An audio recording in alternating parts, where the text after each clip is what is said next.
Hello everyone, welcome to the Munjal sir classes. Hope आप सब अच्छे होंगे। आज हम डिस्कस करने जा रहे हैं एक्सरसाइज 1.1 जो कि आपका चैप्टर नंबर फर्स्ट है, रिलेशन एंड फंक्शन की एक्सरसाइज 1.1 का क्वेश्चन नंबर फर्स्ट, जिसमें आपसे क्या कहता है। आपसे ये कह रहा है कि चेक करो वेदर जो फॉलोइंग रिलेशन दे रखे हैं आपको, क्या वो रिफ्लेक्सिव है, सिमेट्रिक है या ट्रांजिटिव है या नहीं है। तो चलते हैं पहले क्वेश्चन के पहले पार्ट की तरफ। आपको रिलेशन दे रखा है r is equal to x comma y such that 3x minus Y is equal to 0, और सेट से जो एलिमेंट आ रहे हैं वो 1 से लेकर 14 तक आ रहे हैं। अब हमें चेक करना है कि ये जो रिलेशन है वो आपका क्या बोलते हैं, रिफ्लेक्सिव, सिमेट्रिक या ट्रांजिटिव है या नहीं है। देखो, अगर मुझे इसको चेक करना है, आपको रिलेशन दे रखा है r is equal to x comma y, आपको दे रखा है बच्चे r is equal to x comma y such that आपको दे रखा है 3x minus Y is equal to 0। अब आप ध्यान से देखो, मुझे चेक करना है कि ये जो रिलेशन है रिफ्लेक्सिव है या नहीं है। देखो, अगर रिफ्लेक्सिव होगा तो a कॉमा ए इससे बिलोंग करना चाहिए, सिमेट्रिक होगा तो a कॉमा बी है तो b कॉमा ए होना चाहिए, और ट्रांजिटिव होगा तो आपके पास क्या होना चाहिए, a कॉमा बी है, b कॉमा सी है तो a कॉमा सी होना चाहिए। अगर मैं इसका रिफ्लेक्सिव चेक करने जाऊं तो आप ध्यान से देखो, रिफ्लेक्सिव में 1 1 2 2 3 3 4 4 आता है ना, तो सेट में एलिमेंट दे रखे थे आपके 1 से लेकर के 14 तक दे रखे थे, 1 2 3 डॉट डॉट डॉट 14 तक। तो 1 1 अगर मैं इसमें डालूं 3x minus Y is equal to 0 में, अगर x की वैल्यू 1 डालूं और y की वैल्यू भी 1, मतलब 1 1 देखता हूँ क्या सेटिस्फाई करता है इसमें कि नहीं। तो 3 - 1 आपका 2 आया, जो कि नॉट इक्वल टू 0 है। तो आपने क्या देखा, 1 1 इससे बिलोंग नहीं करता, तो ये आपका रिफ्लेक्सिव नहीं है। ठीक है बेटा, यहां तक तो आपको बात क्लियर हो गई कि ये रिफ्लेक्सिव तो नहीं है। चलते हैं आगे। अब चेक करते हैं क्या ये जो रिलेशन है वो सिमेट्रिक है या नहीं है। जैसे फॉर एन एग्जांपल, अगर आप इसको सिमेट्रिक चेक करने जाओगे तो सिमेट्रिक चेक करते टाइम आपको ये देखना होगा कि ये वाला जो रिलेशन है वो a कॉमा बी है तो b कॉमा ए भी बिलोंग करना चाहिए। देखो, जैसे 3x minus Y is equal to 0 है आपके पास। अगर मैं ध्यान से देखूं 1 3 इसको बिलोंग करता है, 1 3 बिलोंग करता है अगर r से, क्योंकि 3 × 1 माइनस का 3 इज इक्वल टू 0, तो ये तो बिलोंग कर गया। क्या 3 1 भी करता है? अगर मैंने 3 1 डाला तो ये हो जाएगा 3x minus Y is equal to 3 × 3 minus का 1, 9 माइनस का 1 is equal to 8, not equal to 0। तो आपने क्या देखा, 1 3 तो इसके अंदर बिलोंग कर गया, बट 3 1 इसमें बिलोंग नहीं किया। तो इसका मतलब ये तरह रिलेशन जो है आपका रिफ्लेक्सिव नहीं है। ट्रांजिटिव लेके चेक करते हैं, क्या ये रिलेशन ट्रांजिटिव है या नहीं है। अगर आप इसको ट्रांजिटिव चेक करोगे बेटा, तो ट्रांजिटिव में सबसे पहले आपको क्या देखना होगा, ट्रांजिटिव के अंदर आपको ये देखना होगा कि ये वाला जो रिलेशन है, मान लेते हैं अगर x वाई बिलोंग करता है r से, तो आपके पास y is equal to 3x हो जाएगा। एंड अगर y z बिलोंग करता है r से, तो आपके पास z is equal to 3y आ जाएगा। कहां से आया वो मैं आपको बता देता हूँ। आपको गिवन था, जो आपको रिलेशन गिवन था, उस रिलेशन के अंदर आपके पास ये लिखा हुआ था ना बेटा कि 3x minus Y is equal to 0। ये था ना रिलेशन। अगर आप यहाँ से y की वैल्यू निकालोगे तो 3x आ जाएगी। मैंने ये वाली डेफिनेशन का इस्तेमाल किया है। अगर मतलब जो सेकेंड एलिमेंट है पहले एलिमेंट का 3 टाइम्स है, सेम एज इट इज। अब मेरा x z बिलोंग करना चाहिए किससे, अगर x y है और y z बिलोंग करता है, तो मेरे पास क्या आना चाहिए कि x और z में, x और z बिलोंग करना चाहिए r में। अब चेक करते हैं क्या ये r में बिलोंग कर रहा है या नहीं करना। अगर x z बिलोंग करता है r से, सपोज करो, तो इसका मतलब क्या हो जाएगा, x is equal to 3z, और z की वैल्यू मैं निकाल के आ चुका हूँ 3y। तो कितना आ जाएगा, 3 इंटू जेड की वैल्यू अगर मैं ध्यान से निकालूंगा तो 3 × 3 कितना आ जाएगा, 3y। तो कितना आ जाएगा, 9y आ जाएगा। या एक और तरीका भी है मेरे पास, एक और तरीके से भी मैं इसको कर सकता हूं। ध्यान से देखो, कुछ मिस्टेक की है क्या हमने? नहीं, यहां तक तो हमने अभी तक कोई मिस्टेक्स नहीं किया। हमने y की वैल्यू निकाल ली जो कि आपके पास 3x आ गई, z की वैल्यू निकाल ली हमने जो कि आपके पास कितनी आ गई बेटा, z की वैल्यू आपके पास आ गई 3y आ गई। अगर मैं ध्यान से देखूं, मुझे निकालना है किस में रिलेशन, मुझे ये दिखाना है कि बेसिकली एक्स कॉमा वाई आ गया और वाई कॉमा जेड बिलोंग कर गया। मुझे अब दिखाना है कि एक्स कॉमा जेड, हाँ एक्स कॉमा जेड बिलोंग करता है या नहीं करता है। मैं एक बार थोड़ा सा फिर से कर लेता हूँ इसको, ध्यान से देखो। अगर एक्स कॉमा वाई बिलोंग करता है आर से एंड वाई कॉमा जेड भी बिलोंग करता है आर से, तो यहां से एक चीज तो क्लियर हो गई कि y इज इक्वल टू कितना आ जाएगा बेटा, 3x आ जाएगा। कितना आ जाएगा, y इज इक्वल टू कितना आ जाएगा, 3x आ जाएगा। और दूसरा अगर ध्यान से देखें तो z इज इक्वल टू कितना आ जाएगा, 3y आ जाएगा। मतलब 3 × y की वैल्यू हाँ यहाँ पे डालनी चाहिए थी ना मुझे, तभी तो x और z में रिलेशन आएगा। तो कितना आ जाएगा, 3x। तो ये कितना आया, 9x। जबकि अगर x कॉमा जेड आर में बिलोंग करता तो आपका आना चाहिए था z is equal to 3x। I am sorry बच्चे, आना चाहिए था ये, लेकिन आया आपका 9x, जो कि 3x के बराबर नहीं है। तो आपने क्या देखा, x कॉमा जेड आर से बिलोंग नहीं। तो हमने क्या देखा, ये रिलेशन ना ही रिफ्लेक्सिव है, ना ही सिमेट्रिक है और ना ही ट्रांजिटिव है। ठीक है, चले आगे नेक्स्ट चलते हैं बेटा। बेसिकली हमें ना यहाँ पे x और z में रिलेशन बनाना था, इसलिए हम थोड़ा सा मिस्टेक कर रहे थे। इसलिए मैं यहाँ पर ना y की वैल्यू डालूं तो ज्यादा बेटर रहेगा, ठीक है, क्योंकि ताकि x और z में आ जाए।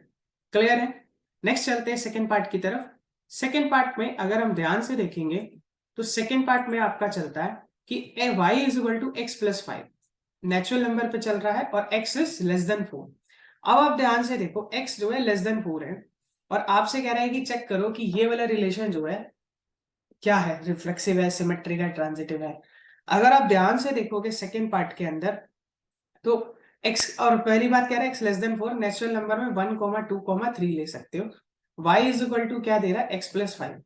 अब आप ध्यान से देखो, अगर ऐसे रिलेशन में आप अगर चेक करने जाओगे रिफ्लेक्सिसिटी, तो रिफ्लेक्सिव में क्या आना चाहिए, a कॉमा ए बिलोंग करना चाहिए। अब मैं देखता हूं क्या 1, 1 इसमें बिलोंग करता है या नहीं करता, क्वेश्चन मार्क लगा रहा हूं बेटा। तो ध्यान से देखो, अगर मैं y की वैल्यू 1 डालू, x की भी 1 डालू, 1 इज इक्वल टू कितना आ गया, 6 आ गया ना। नॉट पॉसिबल, ये तो पॉसिबल ही नहीं है। तो आपने क्या देखा, 1, 1 does not belong to R. क्यों नहीं कर रहा, बिलोंग कर रहा है, रीजन समझो। क्योंकि इस सिचुएशन को सेटिस्फाई नहीं कर रहा। तो जब इस सिचुएशन को सेटिस्फाई नहीं कर रहा तो आपका ये जो होगा रिफ्लेक्सिव नहीं होगा। एक और काम भी कर सकते थे, अगर आप इस क्वेश्चन को छोटा करना चाहते हो ना, तो छोटा करना चाहते हो तो एक और काम कर लेते हैं। देखो x कॉमा वाई गिवन था और मेरे को क्या गिवन था, y is equal to X plus 5। मैंने ये देखा कि x की वैल्यू जो है 1, 2, 3 ही ले सकता है, क्योंकि उसने बोला था x इज लेस देन 4 है और नेचुरल नंबर से है। तो अगर मैं रिलेशन में एलिमेंट लिखने जाऊं, अगर मैं x की वैल्यू 1 लेता हूं तो y की वैल्यू मेरे पास 6 आ जाएगी। x की वैल्यू 2 लेता हूं तो मेरे पास क्या आ जाएगी, 7 आ जाएगी। और अगर मैं x की वैल्यू 3 लेता हूं तो y की वैल्यू 8 आ जाएगी। 4 ले नहीं सकता क्योंकि लेस देन 4 है। तो यही से ही पता चल जा रहा है, ध्यान से देखो, 1, 1 इसमें बिलोंग नहीं कर रहा बेटा, नहीं कर रहा ना, तो रिफ्लेक्सिव तो है नहीं। अच्छा 1, 6 है तो 6, 1 नहीं है इसके अंदर, तो ये सिमेट्रिक भी नहीं है। ठीक है, 1, 6 है, 6, 1 भी नहीं है। ठीक है, तो ध्यान से देखो, क्या ये रिलेशन ट्रांजिटिव है या नहीं। अब बात करते हैं ट्रांजिटिव में। बड़े ध्यान से समझना, बहुत अच्छा क्वेश्चन है। रिफ्लेक्सिव सिमेट्रिक तो नहीं हो गया ये, ठीक है, रिफ्लेक्सिव भी नहीं है और सिमेट्रिक है। ट्रांजिटिव चेक करते हैं। मैंने ट्रांजिटिव में आपको डेफिनेशन बताई थी, अगर a कॉमा बी आर से बिलोंग करता है और b कॉमा सी भी आर से बिलोंग करता है, then a comma C belong करना चाहिए आर से। देन नहीं है, यहाँ पे ये देन है और ये दोनों कंडीशन इफ वाली है। ठीक है, अब आप देख रहे 1, 6 है, 6, समथिंग नहीं है, 2, 7 है, 7, समथिंग नहीं है, 3, 8 है, 8, समथिंग नहीं है। तो आप ऐसे रिलेशन को ये मत बोलना कि सर ये ट्रांजिटिव नहीं है, ये रिलेशन ट्रांजिटिव है। जो ट्रांजिटिव है उसको समझो ध्यान से। देखो, बाय डेफिनेशन, अगर मैं थोड़ा सा ध्यान से समझू, मैं थोड़ा सा स्पेस क्रिएट कर लेता हूं, फिर से कह रहा हूं, बाय डेफिनेशन अगर इफ वाली कंडीशन को ध्यान से समझना, सारा खेल इफ का है। अगर a कॉमा बी है एंड b कॉमा सी दोनों ही बिलोंग करते हैं आर से, तब आप चेक करोगे कि a कॉमा सी आर से बिलोंग कर रहा है या नहीं कर रहा। यहां पे a कॉमा बी तो है, बट b कॉमा सी वाली कंडीशन ही नहीं है। जब कंडीशन ही नहीं है तो इसमें हमारी थोड़ी मिस्टेक्स है बच्चे, इसमें तो हमारी कोई गलती नहीं ना। जब है ही नहीं कंडीशन तो हम चेक कैसे करें। तो इस तरीके की चीजों में अगर मान लो 1, 6 गिवन है, 6, समथिंग नहीं अवेलेबल है, तो ट्रांजिटिव चेक ही नहीं कर पाओगे आप, है ही नहीं ना सेकंड एलिमेंट कंडीशन। सेम इसके लिए नहीं है, 2,7 है, 7, समथिंग नहीं है, 3,8 है, 8, समथिंग नहीं है, तो है ही नहीं, तो है नहीं ना, तो दैट्स वाई ये वाला रिलेशन आपका ट्रांजिटिव हो जाएगा। क्लियर है बेटा, कैसा है, ट्रांजिटिव। तो हमने क्या देखा, ये वाला रिलेशन रिफ्लेक्सिव नहीं है, सिमेट्रिक भी नहीं है, और ट्रांजिटिव हो गया। ठीक है बेटा, चले आगे थर्ड पार्ट की तरफ। देखो थर्ड पार्ट आपसे क्या कहता है, थर्ड पार्ट आपसे कहता है 1 से लेकर 6 तक एलिमेंट है x, y such that y is divisible by x। जो सेकंड एलिमेंट है पहले एलिमेंट से डिविजिबल होना चाहिए। अब जो सेकंड एलिमेंट है पहले एलिमेंट से डिविजिबल होना चाहिए, तो इसमें भी ना हम चाहें तो सारे एलिमेंट लिख सकते हैं। अगर मैं इस पूरे रिलेशन के एलिमेंट को लिखने जाऊं, मैं एक बार लिख लेता हूं, देखो किस तरीके से लिख लेता हूं। इसने बोला रिलेशन के अंदर x, y सच दैट जो y is divisible by x, क्या कहता है, y is divisible by x, divisible by x। अब यहां पे भी ना आपके पास दो तरीके हैं, क्योंकि सेट दे रखा है आपको 1 2 3 4 5 6। चाहो तो सारे एलिमेंट लिख लो, अगर नहीं लिखना चाहते तो फिर आप वैसे जनरल भी कर सकते हो, जैसे रिफ्लेक्सिव, सिमेट्रिक, ट्रांजिटिव चेक करते हैं। अगर आप एलिमेंट लिखोगे तो आपके बहुत सारे एलिमेंट बन जाएंगे, तो वहां से भी चेक कर सकते हो। तो पहले मैं ना रिफ्लेक्सिविटी चेक कर लेता हूँ बिना एलिमेंट लिखे, देखते हैं रिफ्लेक्सिव है। तो यस रिफ्लेक्सिव है, क्योंकि 1,1 भी बिलोंग करेगा, 2,2 भी बिलोंग करेगा, 3,3 भी बिलोंग करेगा, 4,4 भी बिलोंग करेगा, 5,5 भी बिलोंग करेगा, 6,6 भी सब बिलोंग करेंगे आर्मी। क्यों ऐसा क्यों बिलोंग करेंगे, क्योंकि जो सेकंड एलिमेंट है ना y is divisible by x। देखो सेकंड एलिमेंट फर्स्ट से डिविजिबल हो रहा है, सेकंड एलिमेंट 2 से डिविजिबल हो रहा है फर्स्ट से, थर्ड एलिमेंट इससे हो रहा है, तो रिफ्लेक्सिव में तो कोई दिक्कत नहीं है यहां तक। ठीक है बेटा, चेक करते हैं सिमेट्रिसिटी के बारे में, क्या ये सिमेट्रिक है या नहीं है। तो सिमेट्रिक तो नहीं होगा, अंडरस्टूड है। कैसे, अगर मान लो 1,6 बिलोंग करता है R से, क्योंकि 6 इज डिविजिबल बाय 1, बट क्या 6,1 बिलोंग करेगा R से, नहीं करेगा। क्यों नहीं करेगा, इसलिए नहीं करेगा, सेकेंड एलिमेंट डिविजिबल बाय 1। अगर आप 1 को डिवाइड करोगे 6 से, तो आपका जो आंसर आएगा डेसिमल में आएगा। किस में आएगा, डेसिमल में आएगा। और डेसिमल में देखो, जब कोई चीज डिवाइड होती है ना, तब उसको डिविजिबल नहीं बोलते। जब भी क्वेश्चन में कहीं पर भी अगर बोले ना डिविजिबल, डिविजिबल का मतलब होता है कि एग्जैक्टली डिवाइड जाना चाहिए, रिमाइंडर 0 आना चाहिए। 1,6 है, क्योंकि अगर आप 6 को 1 से डिवाइड करोगे 6 आएगा, लेकिन ये बिलोंग नहीं करेगा। सेकेंड एलिमेंट को फर्स्ट से डिवाइड करोगे तो आपका आंसर किस में आएगा, पॉइंट में आएगा, डेसिमल में आएगा, आएगा ना डेसिमल में। तो इसका मतलब 6,1 बिलोंग नहीं करता आपका R से, तो एग्जैक्टली डिविजिबल नहीं हुआ ना। ठीक है बेटा, चले ट्रांजिटिविटी पे। अगर जब आप इस तरीके के क्वेश्चन में ट्रांजिटिव चेक करते हो, क्या करते हो, ट्रांजिटिव चेक करते हो, तो वो देखते हैं कि होता है या नहीं होता है। देखो ट्रांजिटिव बहुत सारे तरीके हैं, मैं फिर से कह रहा हूं, आप एग्जांपल लेके भी कर सकते हो, सेट के सारे रिलेशन के सारे एलिमेंट लिख के भी कर सकते हो। अगर मान के चलो कि लेट x, y बिलोंग करता है R से, एंड y, z भी बिलोंग करता है R से, इसका मतलब क्या हुआ कि जो y है वो x से डिविजिबल है। अब आप ध्यान से समझो बच्चे, जब y ना x से डिविजिबल है, तो y जो होगा x का मल्टीपल होगा। लेट मान लेते हैं m टाइम्स है, m क्या है, इंटीजर है। अब z जो है डिविजिबल है y से, तो z क्या होगा, फिर से मल्टीपल होगा किसका, y का, मान लेते हैं ny है, वेयर m, n जो है वो बिलोंग करते हैं z से, इंटीजर से आ रहे हैं। अब मुझे x और z में रिलेशन चाहिए, जैसे अभी हमने पीछे किया वैसी क्वेश्चन को करते हैं। तो z is equal to n as it is, y की वैल्यू क्या आ जाएगी, mx आ जाएगी। तो यहां से z की वैल्यू कितनी आ गई, nmx आ गई। तो मतलब जो z जो है वो nmx आ गया, मतलब nm का मल्टीपल है। z जो है मल्टीपल हो गया ना x का, z is the multiple of x, तो मतलब z is divisible by x हो गया ना। इसका मतलब क्या हो गया, x, z बिलोंग कर गया R से, तो ट्रांजिटिव हो जाएगा। मैं फिर से समझा देता हूं। सबसे पहले आपने क्या किया, x, y अगर R से बिलोंग कर रहा है, तो y जो होगा x से डिविजिबल होगा, मतलब x का मल्टीपल होगा। हो गया मल्टीपल, कुछ भी हो सकता है, 1x हो सकता है, 2x हो सकता है, 3x हो सकता है, 4x हो सकता है, -1x हो सकता है। सेम एज इट z जो है मल्टीपल है y का ny। मैंने z ny की y की जगह वैल्यू डाल दी mx, तो मेरा आया nmx, nm बाहर ले लिया, x आ गया। फिर से मैंने क्या देखा, z जो है x का मल्टीपल है, तो z जो है x का मल्टीपल है, तो इसका मतलब z जो है x से डिविजिबल है। ठीक है, तो इसका मतलब x, z बिलोंग कर गया R से। तो हमने क्या देखा, ये वाला जो रिलेशन दे रखा था आपका रिफ्लेक्सिव भी हो गया, ट्रांजिटिव भी हो गया, बट सिमेट्रिक नहीं। आई रिपीट, रिफ्लेक्सिव हो गया क्योंकि सारे एलिमेंट को फॉलो कर रहा था, 1 1 2 2 3 3 4 4 5 5 6 6। सिमेट्रिक नहीं हुआ और ट्रांजिटिव हो गया। ठीक है बेटा, चले आगे नेक्स्ट पार्ट पे। देखो आपसे नेक्स्ट पार्ट क्या कहता है।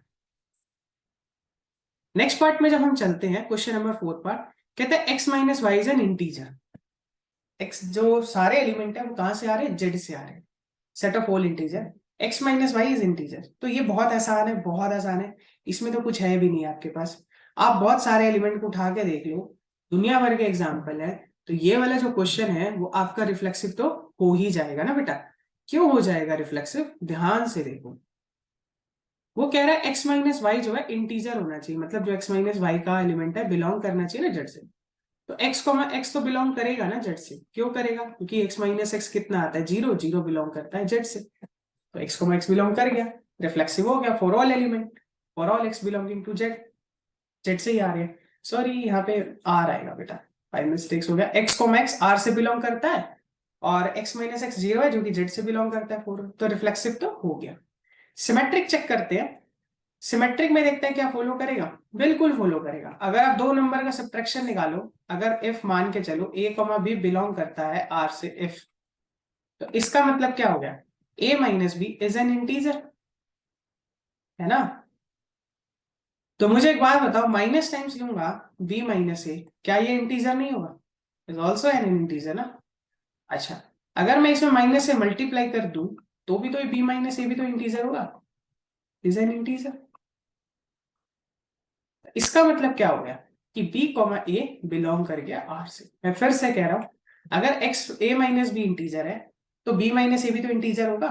मान लो अगर 3 माइनस 2 आंसर 1 देता है, इंटीजर है, तो 2 माइनस 3 माइनस 1 देगा, ये भी तो इंटीजर है, इंटीजर ही है ना। तो डेफिनेटली क्या हो जाएगा, ये फिर से आपका क्या हो जाएगा, सिमेट्रिक हो गया।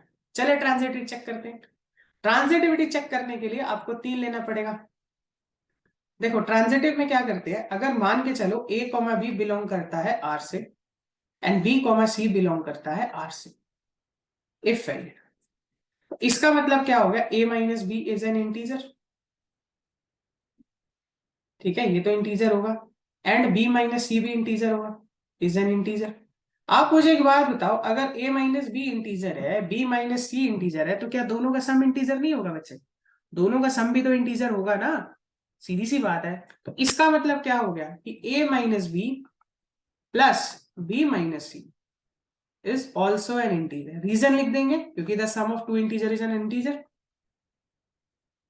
अब आप इनका सम करोगे तो ध्यान से देखो आपका आंसर क्या आएगा, a माइनस बी और b माइनस सी का, b से b कट जाएगा, a माइनस सी आ जाएगा, a minus C is an integer. जब a माइनस सी इंटीजर हो गया तो इसका मतलब क्या हो गया, a c बिलोंग कर गया r से। मैं फिर से बताता हूं, आप लेके चले a b बिलोंग करता है r से, b c बिलोंग करता है r से, a माइनस बी इंटीजर होगा, b माइनस सी इंटीजर होगा, दोनों का सम करोगे तो वो भी आपका इंटीजर होगा। तो इंटीजर सम करके a माइनस, ये ट्रिक्स है, कभी कभी यूज होती है कि ट्रांजिटिविटी में दोनों नंबरों को कई बार ऐड कर देते हैं, कई बार सब्ट्रैक्ट कर देते हैं, कई बार डिवाइड कर देते हैं, तो हमने यहाँ पे ऐड किए। ठीक है बेटा, तो ये वाला रिलेशन कैसा हो गया, रिफ्लेक्सिव भी हो गया, सिमेट्रिक भी हो गया और ट्रांजिटिव भी हो गया। तो हमने क्या देखा, जो आपका फोर्थ पार्ट है, इस फोर्थ पार्ट है, रिफ्लेक्सिव हो गया, सिमेट्रिक हो गया और सॉरी हो गया तो मतलब सीधा आएगा, ट्रांजिटिव भी हो गया, रिफ्लेक्सिव सिमेट्रिक ट्रांजिटिव हो गया। चलते हैं आज के लास्ट पार्ट पे, फिफ्थ के। अब देखो फिफ्थ क्वेश्चन में भी आपके 5 पार्ट दे रखे हैं, बहुत इजी हैं, इनको एक एक करके डिस्कस करते हैं। पहला कहता है कि x and y work at the same places, ये बहुत इजी क्वेश्चन है, इनको तो मैं डायरेक्ट यहाँ पे भी कर दूंगा। दोनों सेम प्लेसेस पे वर्क करते हैं, तो x r से बिलोंग करेगा ना, जहां पे x वर्क करता है वहां पे x भी तो वर्क कर रहा होगा, अगर दोनों को सेम ले लिए तो रिफ्लेक्सिव तो हो गया।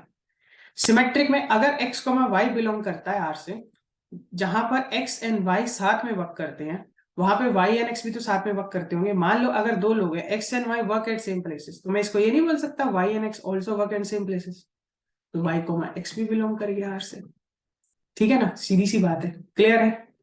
चले आगे, ट्रांजिटिविटी चेक करते हैं। अगर मान लो x y बिलोंग करता है r से, इसका मतलब x एंड y जो है सेम प्लेस पे काम करते हैं।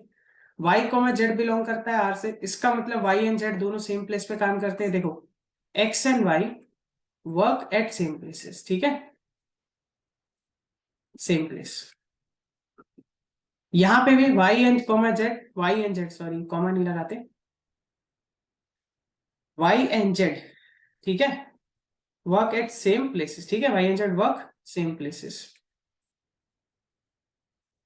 अब एक बात बताओ, जहां पे एक्स और वाई सेम प्लेस पे कर रहे हैं, वाई और जेड भी कर रहे हैं, इसका मतलब एक्स जेड भी तो वर्क सेम प्लेस पे कर रहे हैं, x and Z work at same places. दोनों के दोनों किस पे वर्क कर रहे हैं, सेम प्लेस पे वर्क कर रहे हैं। इसका मतलब क्या हो गया, ये वाला आपके पास एक्स कोमा जेड भी आर से बिलोंग कर गया, ठीक है, तो कर गया ना, तो इसका मतलब क्या हो गया, ये आपका ट्रांजिटिव हो गया। इसका मतलब एक्स कोमा जेड बिलोंग कर गया आर से, तो ट्रांजिटिव भी हो गया। तो हमने क्या देखा, ये वाला जो फर्स्ट पार्ट है रिफ्लेक्सिव भी है, सिमेट्रिक भी है और ट्रांजिटिव भी है।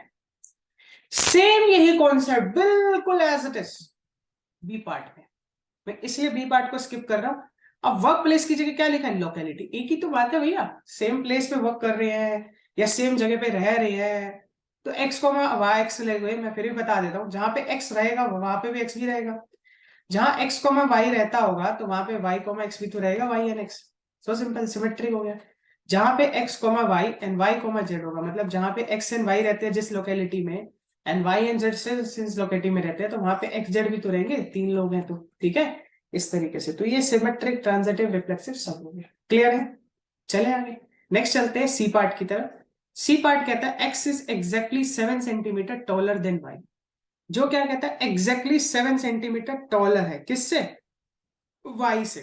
अब एक बात बताओ, एग्जैक्टली 7 सेंटीमीटर टॉलर है वाई से, और मुझे चेक करना है कि ये रिफ्लेक्सिव है या सिमेट्रिक है या ट्रांजिटिव है। तो आप ध्यान से देखो, अगर ध्यान से देखो, एक्स कोमा एक्स क्या बिलोंग करेगा आर से, नहीं करेगा।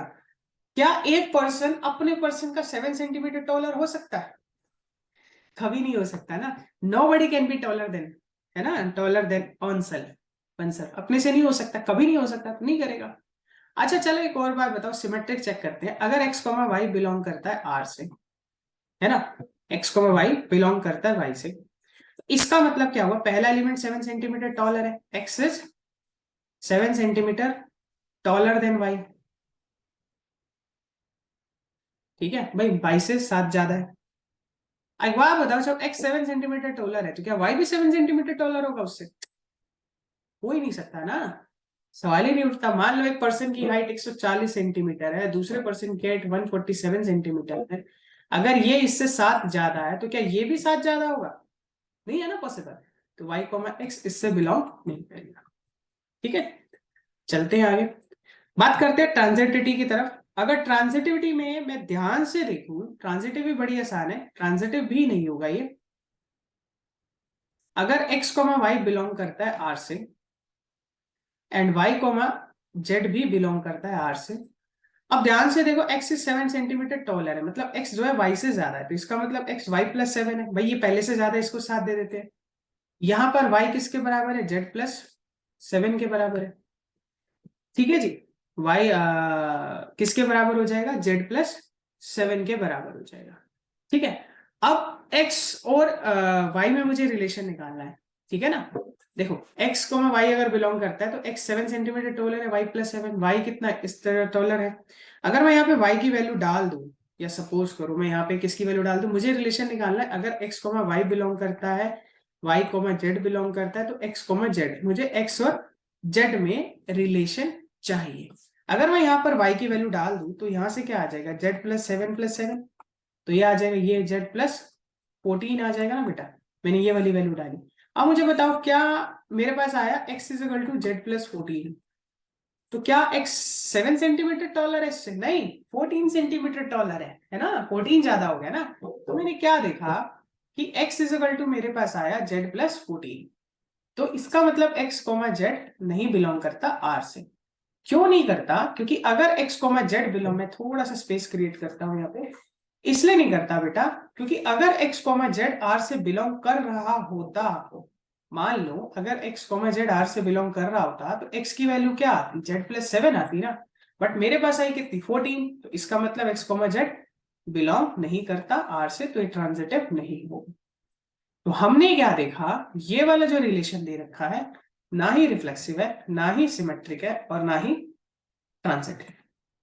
चलें आगे डी पार्ट की तरफ चलते हैं। आपको अगर वीडियो अच्छी लगी है तो चैनल को लाइक करो, शेयर करो, सब्सक्राइब करो, और कमेंट सेक्शन में जरूर बताओ आज का लेक्चर आपको कैसा लगा।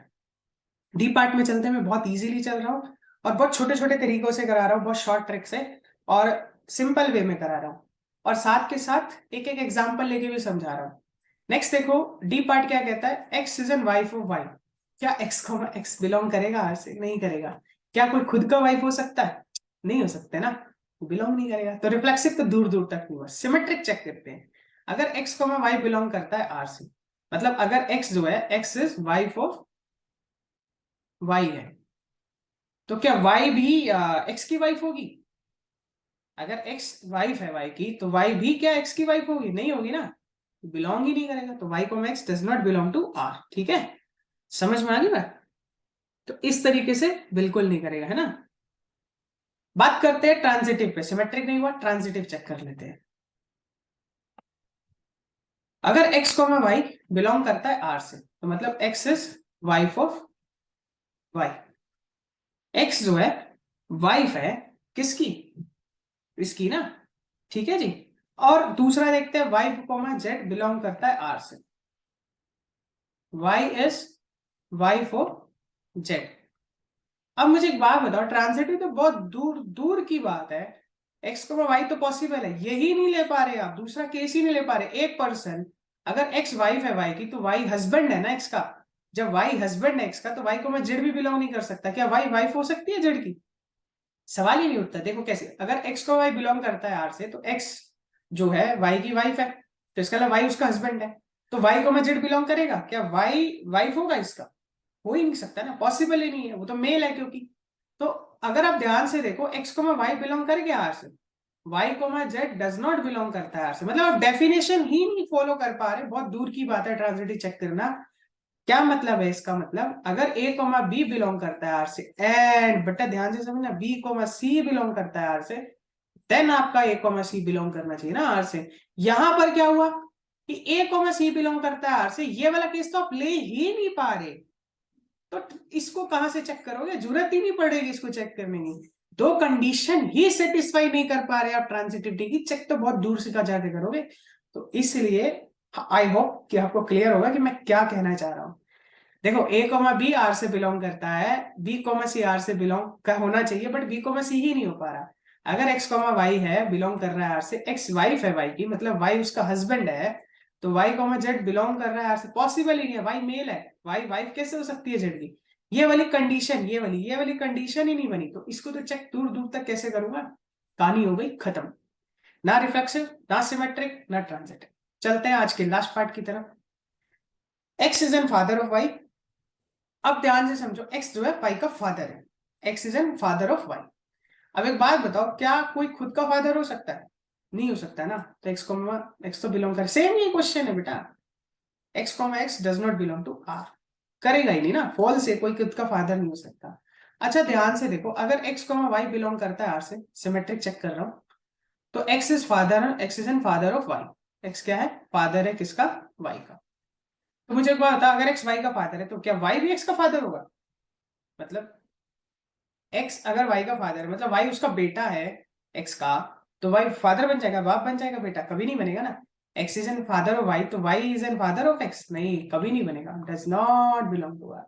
तो इस तरह का रिलेशन आपका सिमेट्रिक भी नहीं हुआ। ट्रांजिटिविटी चेक कर लेते हैं। अगर मान लो एक्स कॉमा वाई बिलोंग करता है आर से, सपोज करो, तो हम क्या लिखेंगे? X is an father of Y. Y comma Z belong करता है आर से, तो Y is an father of Y. तो ध्यान से देखो, मुझे चेक करना है कि क्या एक्स कॉमा जेड बिलोंग करेगा आर से। एक्स कॉमा जेड अगर आर से बिलोंग करता है, तो एक्स जो है फादर होना चाहिए वाई का। लेकिन यहाँ पे क्या कह रहा है? एक्स क्या है? फादर है वाई का, और वाई क्या है? फादर है किसका? Y is an father of Z. मतलब वाई जो है जेड का भी फादर है। यही था ना element, X is an father of Y, Y is an father of Z, मतलब जेड का भी है। तो ध्यान से समझो, चीजों को समझते हैं। अगर एक्स को वाई बिलोंग करता है, वाई को जेड, तो X is an father of Y, और यहां पे क्या कर रखा है? वाई को Z, Y is an father of this, ठीक है। तो ऐसे केसेस में एक्स क्या होगा, X is an grandfather of Z, है ना, ग्रैंडफादर होगा ना ऑफ जेड का। एक्स फादर है वाई का, वाई फादर है जेड का, तो एक्स का जेड के साथ रिलेशन क्या होगा, ग्रैंडफादर हो जाएगा ना उसका, दादाजी हो जाएंगे ना उसके, ग्रैंडफादर हो जाएंगे जेड के लिए। तो एक्स इज एन ग्रैंडफादर ना कि फादर, तो इसका मतलब क्या होगा, एक्स कोमा जेड आर से बिलोंग नहीं करता। तो फिर से यही केस, ना रिफ्लेक्सिव, ना सिमेट्रिक और ना ट्रांजिटिव। सेम यही वाले केसेस में आया था, ना रिफ्लेक्सिव, ना सिमेट्रिक, ना ट्रांजिटिव। सेम लोकेलिटी में आया, बाकी सारे तो हमने ऑलमोस्ट कर ही लिए, है ना, क्लियर है। तो आज की क्लासेस में हमने डिस्कस किया क्वेश्चन नंबर 1 के, एक्सरसाइज 1.1 के क्वेश्चन नंबर 1 का सारा पार्ट बेटा। अगर आपको आज की वीडियो अच्छी लगी है तो चैनल को लाइक करो, शेयर करो, सब्सक्राइब करो। इस एक्सरसाइज 1.1 को मैंने 4 पार्ट में कराया है, पार्ट 1, पार्ट 2, पार्ट 3 और पार्ट 4। ये पार्ट 1 था। पार्ट 1 में क्वेश्चन नंबर 1 डिस्कस किया मैंने। पार्ट 2 के अंदर मैंने question number 2nd, 3rd, 4th, 5th, 6th तक डिस्कस किया। पार्ट 3 के अंदर मैंने 7, 8, 9, 10 डिस्कस किया बेटा। और पार्ट 4 के अंदर मैंने 10 से लेकर 16 तक जितने भी आपके फाइनल थे सारे डिस्कस करेंगे। यही थे ना बेटा, एक बार चेक कर लेते हैं। हाँ, यही मैंने किया था क्वेश्चन नंबर, हाँ 5, 6, 7, 8। फिर उसके बाद मैंने चेक किए थे 6, 7, 8। फिर मैंने 9 तक कर लिया था, हाँ 6 तक करने के बाद 7, 8, 9। फिर मैंने 10, 11, 12, 13, 14, 15, 16, हाँ ऐसे ही करेंगे। तो ये वाली जो पूरी एक्सरसाइज है 1.1, इसको मैंने हाँ 16 तक करे, 4 पार्ट में कराया। पार्ट 1 में क्वेश्चन नंबर मैंने 1 डिस्कस किया है, जो कि आज की क्लास थी। पार्ट 2 में मैंने question number 2nd, 3rd, 4th, 5th, 6 को डिस्कस किया है। पार्ट 3 के अंदर मैंने आपका क्वेश्चन नंबर 7, 8, 9 को डिस्कस किया है। और पार्ट 4 के अंदर मैंने आपका 10 से लेकर 16 तक, 10 टू लेकर 16 तक डिस्कस किया। मैं डिस्क्रिप्शन में सारे पार्ट का लिंक शेयर कर दूंगा। पूरी एक्सरसाइज 1.1 न्यू सिलेबस 2023 का जो है नया चेंज होकर के, मतलब अपडेट होकर के, पूरी एक्सरसाइज का सॉल्यूशन आपको मेरे चैनल पर मिल जाएगा। डिस्क्रिप्शन में लिंक है। तब तक अपना ध्यान रखिए और ज्यादा से ज्यादा प्रैक्टिस करिए। जितने ज्यादा प्रैक्टिस करोगे आप, उतने ज्यादा आपके कॉन्सेप्ट क्लियर होंगे। प्रैक्टिस नहीं करोगे तो चीजें भूल जाओगे। ये चैप्टर इजी है लेकिन प्रैक्टिस करने से आता है। ज्यादा से ज्यादा प्रैक्टिस करो बेटा। मिलेंगे नेक्स्ट क्लास में। चैनल को लाइक करो, शेयर करो, सब्सक्राइब करो। तब तक अपना ध्यान रखो। टेक केयर, बाय बाय बेटा। Hello everyone, welcome to the Munjal sir classes.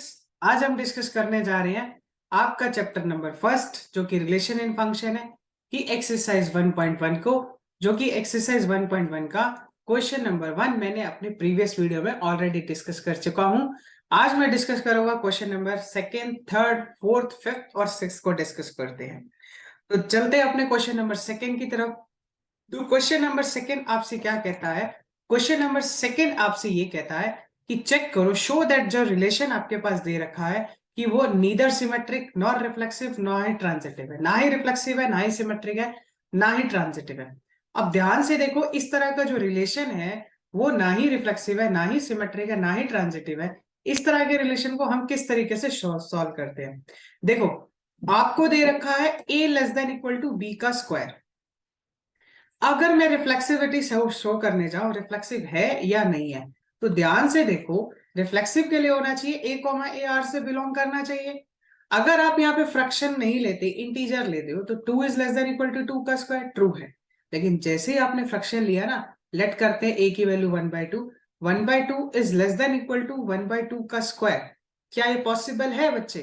नहीं है ना पॉसिबल, फॉल्स है स्टेटमेंट। क्यों फॉल्स है?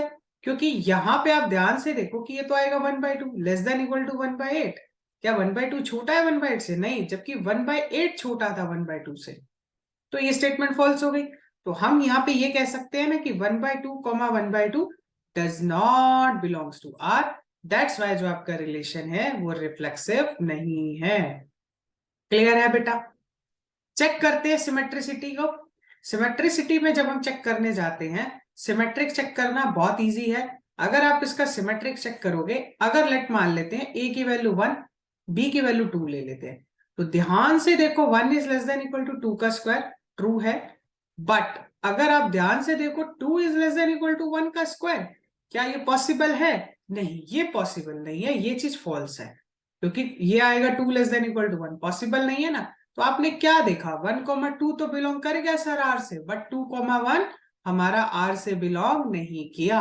बेटा देखो 2,1 नहीं किया, सिमेट्रिसिटी तो आपसे ये कहती है कि अगर ए कॉमा बी बिलोंग करता है आर से तो बी कॉमा ए भी आपका आर से बिलोंग करना चाहिए, बट यहाँ पे तो ऐसा हुआ नहीं है, इस वजह से ये सिमेट्रिक भी नहीं होगा।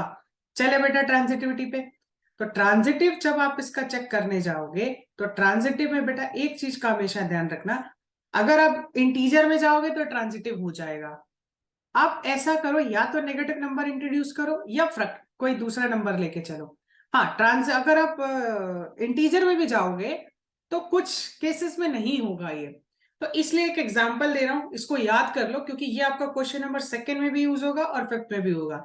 ट्रांजिटिविटी में लिखने के लिए आप ए को 10 ले लो, बी को आप 4 ले लो, सी को 2 ले लो। अब देखो ये ट्रांजिटिविटी फेल हो जाएगी।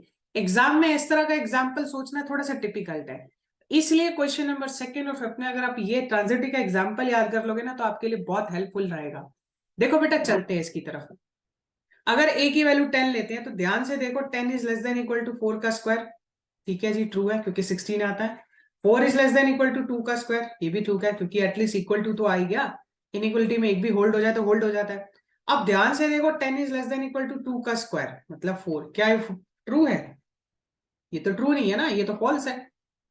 मतलब कुल मिला के अगर आप ध्यान से देखो 10,4 तो बिलोंग कर गया आर से, 4,2 भी बिलोंग कर गया आर से, बट ध्यान से देखो 10,2 आपका आर से बिलोंग नहीं किया, तो दैट्स वाई ए कॉमा सी जो है आर से बिलोंग नहीं किया, इसका मतलब ये ट्रांजिटिव भी नहीं हुआ। तो हमने क्या देखा, क्वेश्चन नंबर 2 ना ही रिफ्लेक्सिव है, ना ही सिमेट्रिक है और ना ही ट्रांजिटिव है। चले आगे बेटा, नेक्स्ट चलते हैं, क्वेश्चन नंबर 3 की तरफ मूव ऑन करते हैं। तो देखो क्वेश्चन नंबर 3 आपसे क्या कहता है, क्वेश्चन नंबर अगर मैं 3 देखूं ध्यान से, तो क्वेश्चन नंबर 3 आपसे कहता है कि ये तो और इजी है कि आपको दे रखा है रिलेशन 1 to 6 पर बनाना है, a comma B B is equal to a plus 1। क्या ये रिफ्लेक्सिव है, सिमेट्रिक है या ट्रांजिटिव है? अगर मैं इसके एलिमेंट्स लिख लेता हूं इस रिलेशन के, तो इस रिलेशन के अंदर एलिमेंट जाएगा, अगर मैं a की वैल्यू 1 ले लूं, मतलब इसी सेट से ही लोगे ना बच्चे, तो b की वैल्यू क्या आ जाएगी 2, और अगर a की वैल्यू 2 ले लूं तो b की वैल्यू 3, अगर a की वैल्यू 3 ले लूं तो b की वैल्यू 4, अगर 4 ले लेता हूं तो 5, और अगर मैंने a की वैल्यू 5 ले ली, b की वैल्यू 6, अगर मैं a की वैल्यू 6 लेता हूं तो b की वैल्यू 7 आएगी, जो कि 7 तो सेट में है ही नहीं ना, इसलिए इस एलिमेंट को मैं नहीं लिख रहा, तो यहीं तक एलिमेंट बनेंगे। चेक करते हैं क्या रिफ्लेक्सिव है या नहीं है। मेरे को साफ साफ नजर आ रहा है रिफ्लेक्सिव नहीं है। क्यों नहीं है रिफ्लेक्सिव? रिफ्लेक्सिव के लिए डेफिनेशन ये कहती है कि a कॉमा ए बिलोंग करना चाहिए सारे एलिमेंट के लिए, यहां तो एक के लिए भी नहीं कर रहा, 1,1 does not belong to R, इस वजह से ये आपका रिफ्लेक्सिव नहीं होगा। सिमेट्रिक चेक करते हैं, तो अगर आप ध्यान से देखो सिमेट्रिक में, अगर आप ध्यान से देखो तो 1,2 तो बिलोंग कर गया बेटा, 2,1 नहीं है पूरे रिलेशन में, नहीं है ना बेटा, तो हम क्या लिखेंगे 1,2 belongs to R, but 2,1 does not belongs to R, इसलिए ये रिलेशन आपका सिमेट्रिक भी नहीं है। चले बेटा ट्रांजिटिविटी की तरफ, अब मैं इसकी ट्रांजिटिविटी चेक करता हूं, तो मेरे को ध्यान से देखो आप 1,2 तो बिलोंग कर गया, मैं थोड़ा सा स्पेस क्रिएट कर लेता हूं, 1,2 तो आपके पास बिलोंग कर गया, 2,3 भी बिलोंग कर गया, बट 1,3 आपके पास बिलोंग्स नहीं किया, ये आर था बेटा। ध्यान से देखो, अगर मैं ट्रांजिटिव चेक करने जाता हूं तो मैंने क्या देखा, 1,2 तो आपका आर से बिलोंग कर गया, 2,3 भी आपका आर से बिलोंग कर गया, बट 1,3 आपका आर से बिलोंग नहीं किया, इस वजह से जो आपका रिलेशन है वो ट्रांजिटिव भी नहीं हुआ। क्लियर है बेटा? तो हमने क्या देखा कि ये वाला जो रिलेशन है ना ही रिफ्लेक्सिव है ना ही सिमेट्रिक है, रिफ्लेक्सिव भी नहीं हुआ, सिमेट्रिक भी नहीं हुआ, ट्रांजिटिव भी नहीं हुआ। चले आगे नेक्स्ट क्वेश्चन की तरफ, नेक्स्ट क्वेश्चन की तरफ चलते हैं।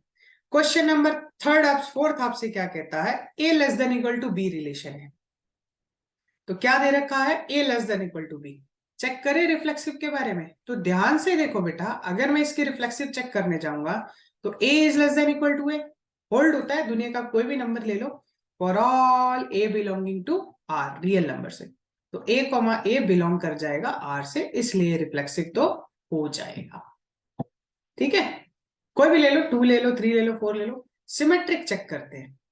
सिमेट्रिक में अगर a less than equal to B है तो b less than equal to a आना चाहिए। a को 1 ले लेते हैं, b को 2 ले लो। ध्यान से देखो, 1 is less than equal to 2, but 2 is less than equal to 1 is not possible. ये तो पॉसिबल ही नहीं है ना। तो आप क्या बोलोगे कि 2,1 does not belongs to r, but 1,2 तो बिलोंग करता था सर r से, बट 2,1 r से बिलोंग नहीं करता, इसलिए ये सिमेट्रिक भी नहीं होगा। ठीक है बेटा, चले आगे। नेक्स्ट चलते हैं, अपने ट्रांजिटिविटी को चेक करते हैं।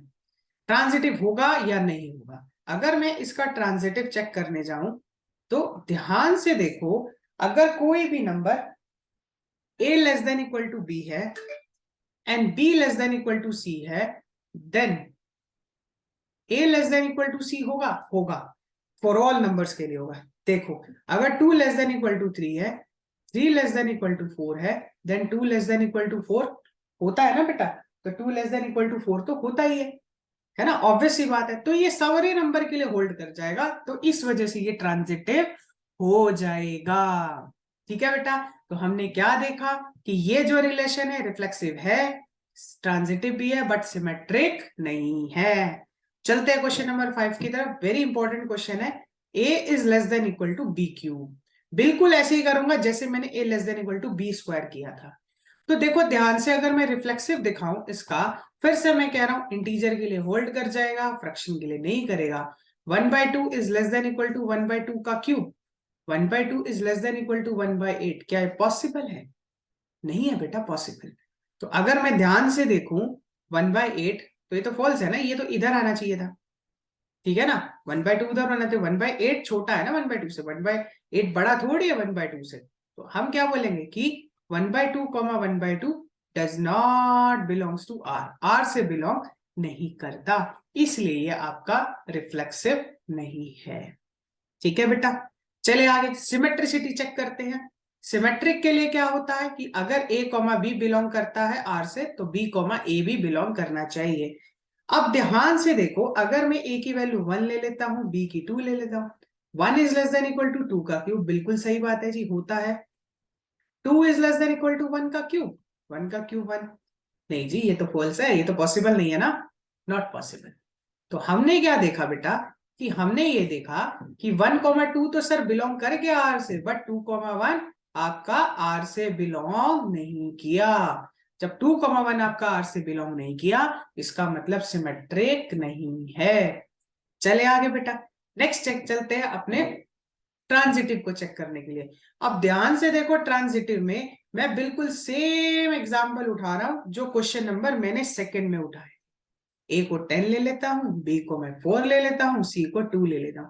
इसलिए मैंने आपसे बोला था कि इसको याद कर लो, ये आपका नीचे भी काम आएगा, क्योंकि दोनों क्वेश्चन जो है ना, सेकेंड और फिफ्थ, ये दोनों के दोनों क्वेश्चन आपके वेरी इंपॉर्टेंट है। अब ध्यान से देखो, 10 is less than equal to 4 का क्यूब, जो कि 64 आता है, बहुत सही है। 4 is less than equal to 2 का क्यूब, जो कि 8 आता है, ये भी ठीक है। 10 is less than equal to 2 का क्यूब, 2 का क्यूब आता है आपका, सॉरी थोड़ी, हाँ 8 आता है, ये ट्रू नहीं है जी। 10 is less than equal to 8, ये तो फॉल्स है, पॉसिबल नहीं है ना बेटा। तो हमने क्या देखा, फिर से 10,2 आपका डज नॉट बिलोंग किया, किससे? आर से। आर से बिलोंग नहीं किया, जबकि 10,4 कर गया था, 4,2 भी कर गया था आर से बिलोंग।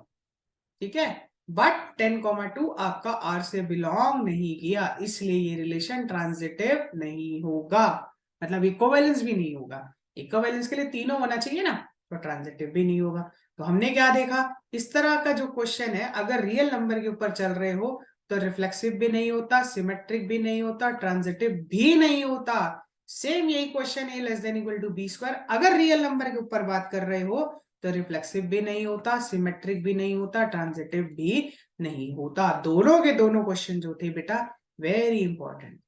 चलते हैं आज के लास्ट क्वेश्चन की तरफ, क्वेश्चन नंबर 6 की तरफ। बाकी के क्वेश्चन में नेक्स्ट वीडियो में चलेंगे बेटा। अगर आपको वीडियो अच्छी लगी है तो चैनल को लाइक करो, शेयर करो, सब्सक्राइब करो, और कमेंट सेक्शन में मुझे जरूर बताओ आज का टॉपिक, आज की वीडियो आपको कैसी लगी। नोटिफिकेशन बेल ऑन करो बेटा, ताकि जब भी नेक्स्ट वीडियो अपलोड हो आपके पास जरूर पहुंचे। क्वेश्चन नंबर 6 की तरफ चलते हैं। मुझे पूछ रहा है कि बताओ क्या रिफ्लेक्सिव सिमेट्रिक ट्रांजिटिव है या नहीं है। ध्यान से देखो, सेट है 1, 2, 3। फिर से रिफ्लेक्सिव तो दूर दूर से नहीं है, साफ नजर आ गया, क्योंकि 1, 1, 2, 2, 3, 3 तो है ही नहीं ना। 1, 1 आर से बिलोंग नहीं करता। सिमेट्रिक है, देखो जी कैसे। 1, 2 बिलोंग करता है आर से 2, 1 भी बिलोंग करता है आर से, तो सिमेट्रिक तो हो ही गया। ट्रांजिटिव देखो, ट्रांजिटिव भी नहीं है। कैसे? वो तो यहीं से ही पता चल गया। 1, 2 बिलोंग करता है आर से, 2, 1 करता है, बट 1, 1 आपका आर से बिलोंग नहीं करता।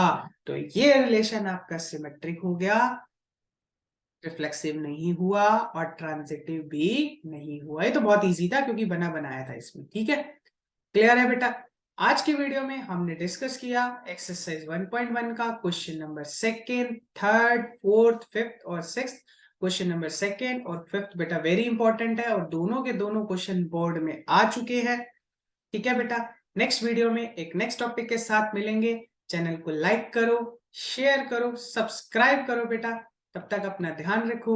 Take care, bye bye. मिलेंगे नेक्स्ट वीडियो में, नेक्स्ट क्लास में एक नेक्स्ट टॉपिक के साथ। बाय बाय बेटा। Hello everyone, welcome to the Munjal sir classes. आज हम डिस्कस करने जा रहे हैं एक्सरसाइज 1.1, जो कि आपका चैप्टर नंबर 1 है, रिलेशन एंड फंक्शन। हमने प्रीवियस वीडियो के अंदर जो पार्ट 1 था उसके अंदर हम क्वेश्चन नंबर हमने फर्स्ट डिस्कस किया था। क्वेश्चन नंबर पार्ट 2 के अंदर हमने question number 2nd, 3rd, 4th और 5th को डिस्कस किया था एंड 6th को डिस्कस किया था। आज हम डिस्कस करने जा रहे हैं क्वेश्चन नंबर आपका 7, 8th और 9th को डिस्कस करने जा रहे हैं इसी एक्सरसाइज की। अगर आपने प्रीवियस वीडियो पार्ट 1, पार्ट 2 नहीं देखा है तो मैं डिस्क्रिप्शन में लिंक को शेयर कर दूंगा, आप वहां पर उसको देख सकते हैं लिंक ओपन करके। ठीक है, तो चलते हैं आज के टॉपिक की तरफ, क्वेश्चन नंबर 7 की तरफ।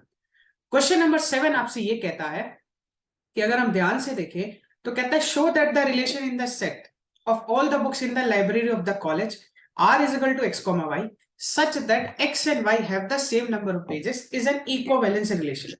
Equivalence तब होगा जब सिमेट्रिक होगा, रिफ्लेक्सिव होगा और ट्रांजिटिव होगा।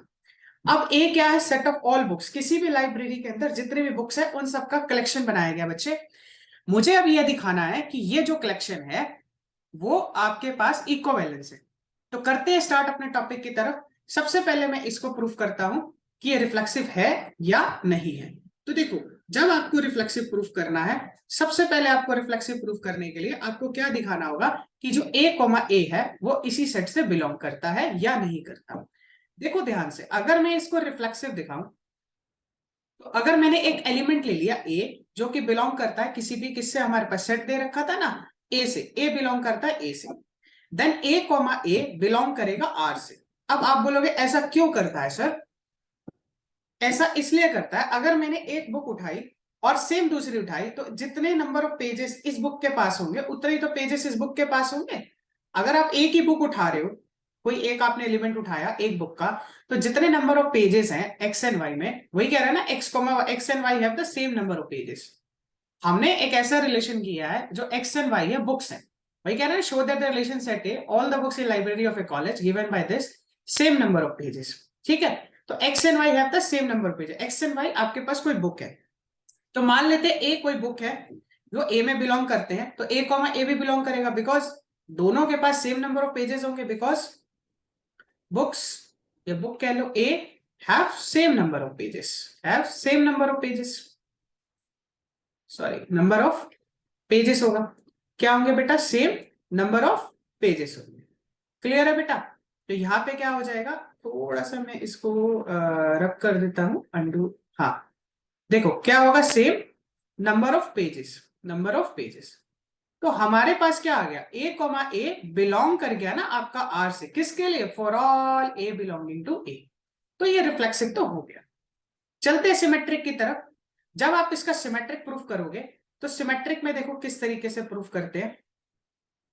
सिमेट्रिक में अगर हम ध्यान से देखें तो सिमेट्रिक के लिए क्या होता है, अगर a, b बिलोंग करता है आर से, मान लेते हैं कि आप दो एलिमेंट उठा लेते हो, let a, b belong to a से, सच दैट आपने दो एलिमेंट ले लिए, ए कमा बी बिलोंग करता है आर से।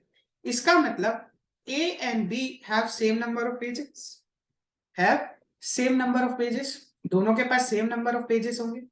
जब ए और बी के पास सेम नंबर ऑफ पेजेस है बच्चे, तो डेफिनेटली बी एंड ए के पास भी तो सेम नंबर ऑफ पेजेस होंगे। एक ही तो बात है, मेरे पास दो बुक्स हैं, पहली बुक और दूसरी बुक में सेम नंबर ऑफ पेजेस है, तो डेफिनेटली दूसरी बुक और पहली बुक के अंदर भी तो सेम नंबर ऑफ पेजेस होंगे। Then B and A have same number of pages. Clear है बेटा? सेम नंबर ऑफ पेजेस होंगे। तो इसका मतलब क्या हुआ? Which implies b comma a belong कर गया आपका आर से। और किसके लिए? For all a comma B belonging to A, हर एक एलिमेंट के लिए। दोबारा से समझ लेते हैं, अगर ए और बी के पास सेम नंबर ऑफ पेजेस है तो बी और ए के पास भी सेम नंबर ऑफ पेजेस होंगे। दैट्स व्हाई ये आपका सिमेट्रिक है। ठीक है बेटा, चलते हैं ट्रांजिटिव की तरफ। जब आप इसको ट्रांजिटिव प्रूफ करोगे, तो ट्रांजिटिव प्रूफ करने के लिए आपको तीन एलिमेंट लेने पड़ेंगे। Let A comma B comma C belong करता है एलिमेंट ए से, such that A comma B जो है बिलोंग करता है आर से, and B comma C belong करता है आर से, which implies A and B have same number of pages, have same number of pages. ठीक है बेटा, सेम होंगे। एंड बी कॉमा सी भी बिलोंग करता है ना, B and C have same number of pages, have same number of pages. अब आप देखो, जब बुक्स ए और बी के पास सेम नंबर ऑफ पेजेस है, बी और सी के पास भी सेम नंबर ऑफ पेजेस है, देन ऑब्वियस सी बात है ना, देन ए और सी के पास भी सेम नंबर ऑफ पेजेस होंगे। देन ए एंड सी, ए और सी क्या बुक्स है बेटा, have same number of pages, have same number of pages. ठीक है बेटा, तो दोनों के पास भी सेम नंबर ऑफ पेजेस होंगे। इसका मतलब क्या होगा कि ए कॉमा सी बिलोंग कर गया आर से। क्या हो गया बेटा? जो ए कॉमा सी है वो आपका आर से बिलोंग कर गया। ठीक है जी, आप लेके चले थे a comma B belong to R, b comma c आपने प्रूफ कर दी a comma c, for all a comma B comma C belonging to A. Hence ये ट्रांजिटिव हो गया, और हमने क्या दिखा दिया? रिफ्लेक्सिव दिखा दिया, सिमेट्रिक दिखा दिया और ट्रांजिटिव दिखा दिया। और बेटा जब कोई भी रिलेशन आपका रिफ्लेक्सिव, सिमेट्रिक और ट्रांजिटिव तीनों होता है तो वो आपका इक्विवेलेंस रिलेशन होता है। ठीक है बेटा, चले आगे, नेक्स्ट मूव ऑन करते हैं। देखो नेक्स्ट क्वेश्चन की तरफ हम प्रोसीड करते हैं। तो नेक्स्ट क्वेश्चन में आपसे क्या कहता है बेटा? नेक्स्ट क्वेश्चन देखते हैं, थोड़ा सा जूम कर देता हूं ताकि आपको क्लियर दिखे। नेक्स्ट क्वेश्चन में देखो बेटा ध्यान से, नेक्स्ट क्वेश्चन आपसे कहता क्या है? नेक्स्ट क्वेश्चन आपसे ये कहता है, ये रहा बेटा नेक्स्ट क्वेश्चन। एट्थ क्वेश्चन की तरफ मूव ऑन कर रहे हैं। एट्थ क्वेश्चन आपसे कहता है कि show that the relation in the set 1 2 3 4 given by a comma b such that mod a minus b is even. Equivalence है, तो सबसे पहले हम इसको रिफ्लेक्सिव, सिमेट्रिक, ट्रांजिटिव शो करेंगे। Also show that 1 3 5 are related to each other, और 2 5 are related to each other, but 1 3 5 and 2 4 are not related to each other. मतलब ये आपस में रिलेट नहीं करते, ये दोनों आपस में रिलेट नहीं करते, लेकिन सेल्फ के साथ रिलेट करते हैं। 1 3 5 और 2 4 सेल्फ के साथ रिलेट करते हैं। ठीक है बेटा, समझ आ गया? चलो शो करते हैं इस रिलेशन को। किस तरीके से शो करते हैं? चलते हैं अपने टॉपिक की तरफ। देखो मेरे को पास जो रिलेशन दे रखा है, मेरे पास जो रिलेशन दे रखा है, सॉरी, मेरे पास जो बच्चे रिलेशन दे रखा है, मुझे रिलेशन दे रखा है कि जो आपके पास आर है वो क्या दे रखा है? A comma b such that mod A minus B is even.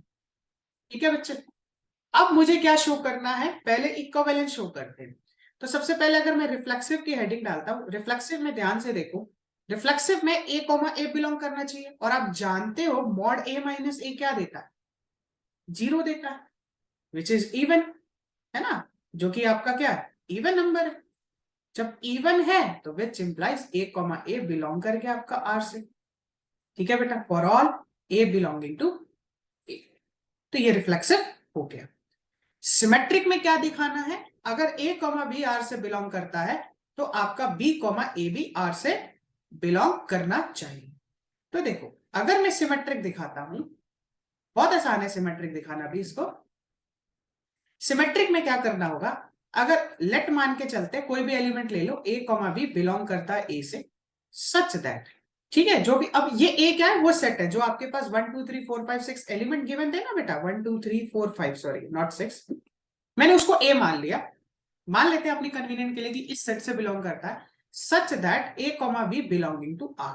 अब बाय डेफिनेशन देखो रिलेशन की, उसने क्या बोला, अगर a कॉमा बी r से बिलोंग करता है तो उसका जो मॉड का डिफरेंस है, डिफरेंस का जो मॉड है वो इवन होना चाहिए, which implies mod a minus b is even, which implies अगर मैं इसमें से माइनस कॉमन ले लूं लेकिन मॉड के अंदर ही लेता हूं तो ये बन जाएगा b माइनस ए, ठीक है, इज इवन, मैंने कुछ नहीं किया, मैंने जस्ट माइनस कॉमन लिया, which implies mod b minus A is even. अब आप बोलोगे सर ये माइनस कहां गया, ये वाला माइनस देखो क्या आ गया, हमें यहाँ पे रीजन लिख देता हूं, since mod of minus T is equal to T. आप जानते हो जो मॉडुलस फंक्शन होता है वो प्लस को भी प्लस करता है और माइनस को भी माइनस करता है। इसका मतलब क्या हो गया, जब आपने ये कर दिया इसका मतलब आपका क्या हो गया, b कॉमा ए बिलोंग कर गया r से, for all a comma B belonging to p। इसका मतलब ये कैसा हो गया, सिमेट्रिक हो गया, ठीक है। फिर से रिपीट करता हूं कैसे किया, आपने a कॉमा बी बिलोंग करा r से, जो डेफिनेशन से ये इवन हो गया, माइनस कॉमन लिया तो फिर भी इवन रहा, फिर ये माइनस का मॉड का प्लस बन गया, क्यों, क्योंकि मॉड ऑफ माइनस टी जो होता है वो माइनस टी होता है, आपका मॉडुलस फंक्शन नेगेटिव को पॉजिटिव कर देता है, तो ये इवन हो गया, इवन हो गया तो b कॉमा ए भी r से बिलोंग कर गया, तो इसका मतलब for all a comma B belonging to r कर गया, तो इसका मतलब सिमेट्री हो गया।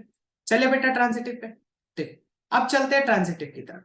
ट्रांजिटिव में आपको 3 एलिमेंट लेके चलने पड़ेंगे। ट्रांजिटिव, जब आप ट्रांजिटिव बनाओगे तो आप क्या लेके चलते हो, 3 एलिमेंट ले लेते हैं, let a comma B comma C belong करता है a से, such that a comma B belong करता है r से and b comma C belong करता है r से। तो इसका मतलब क्या हो गया, mod a minus B is even, भाई इवन है, and mod b minus C is even, by definition of the relation is even, ये भी इवन होगा।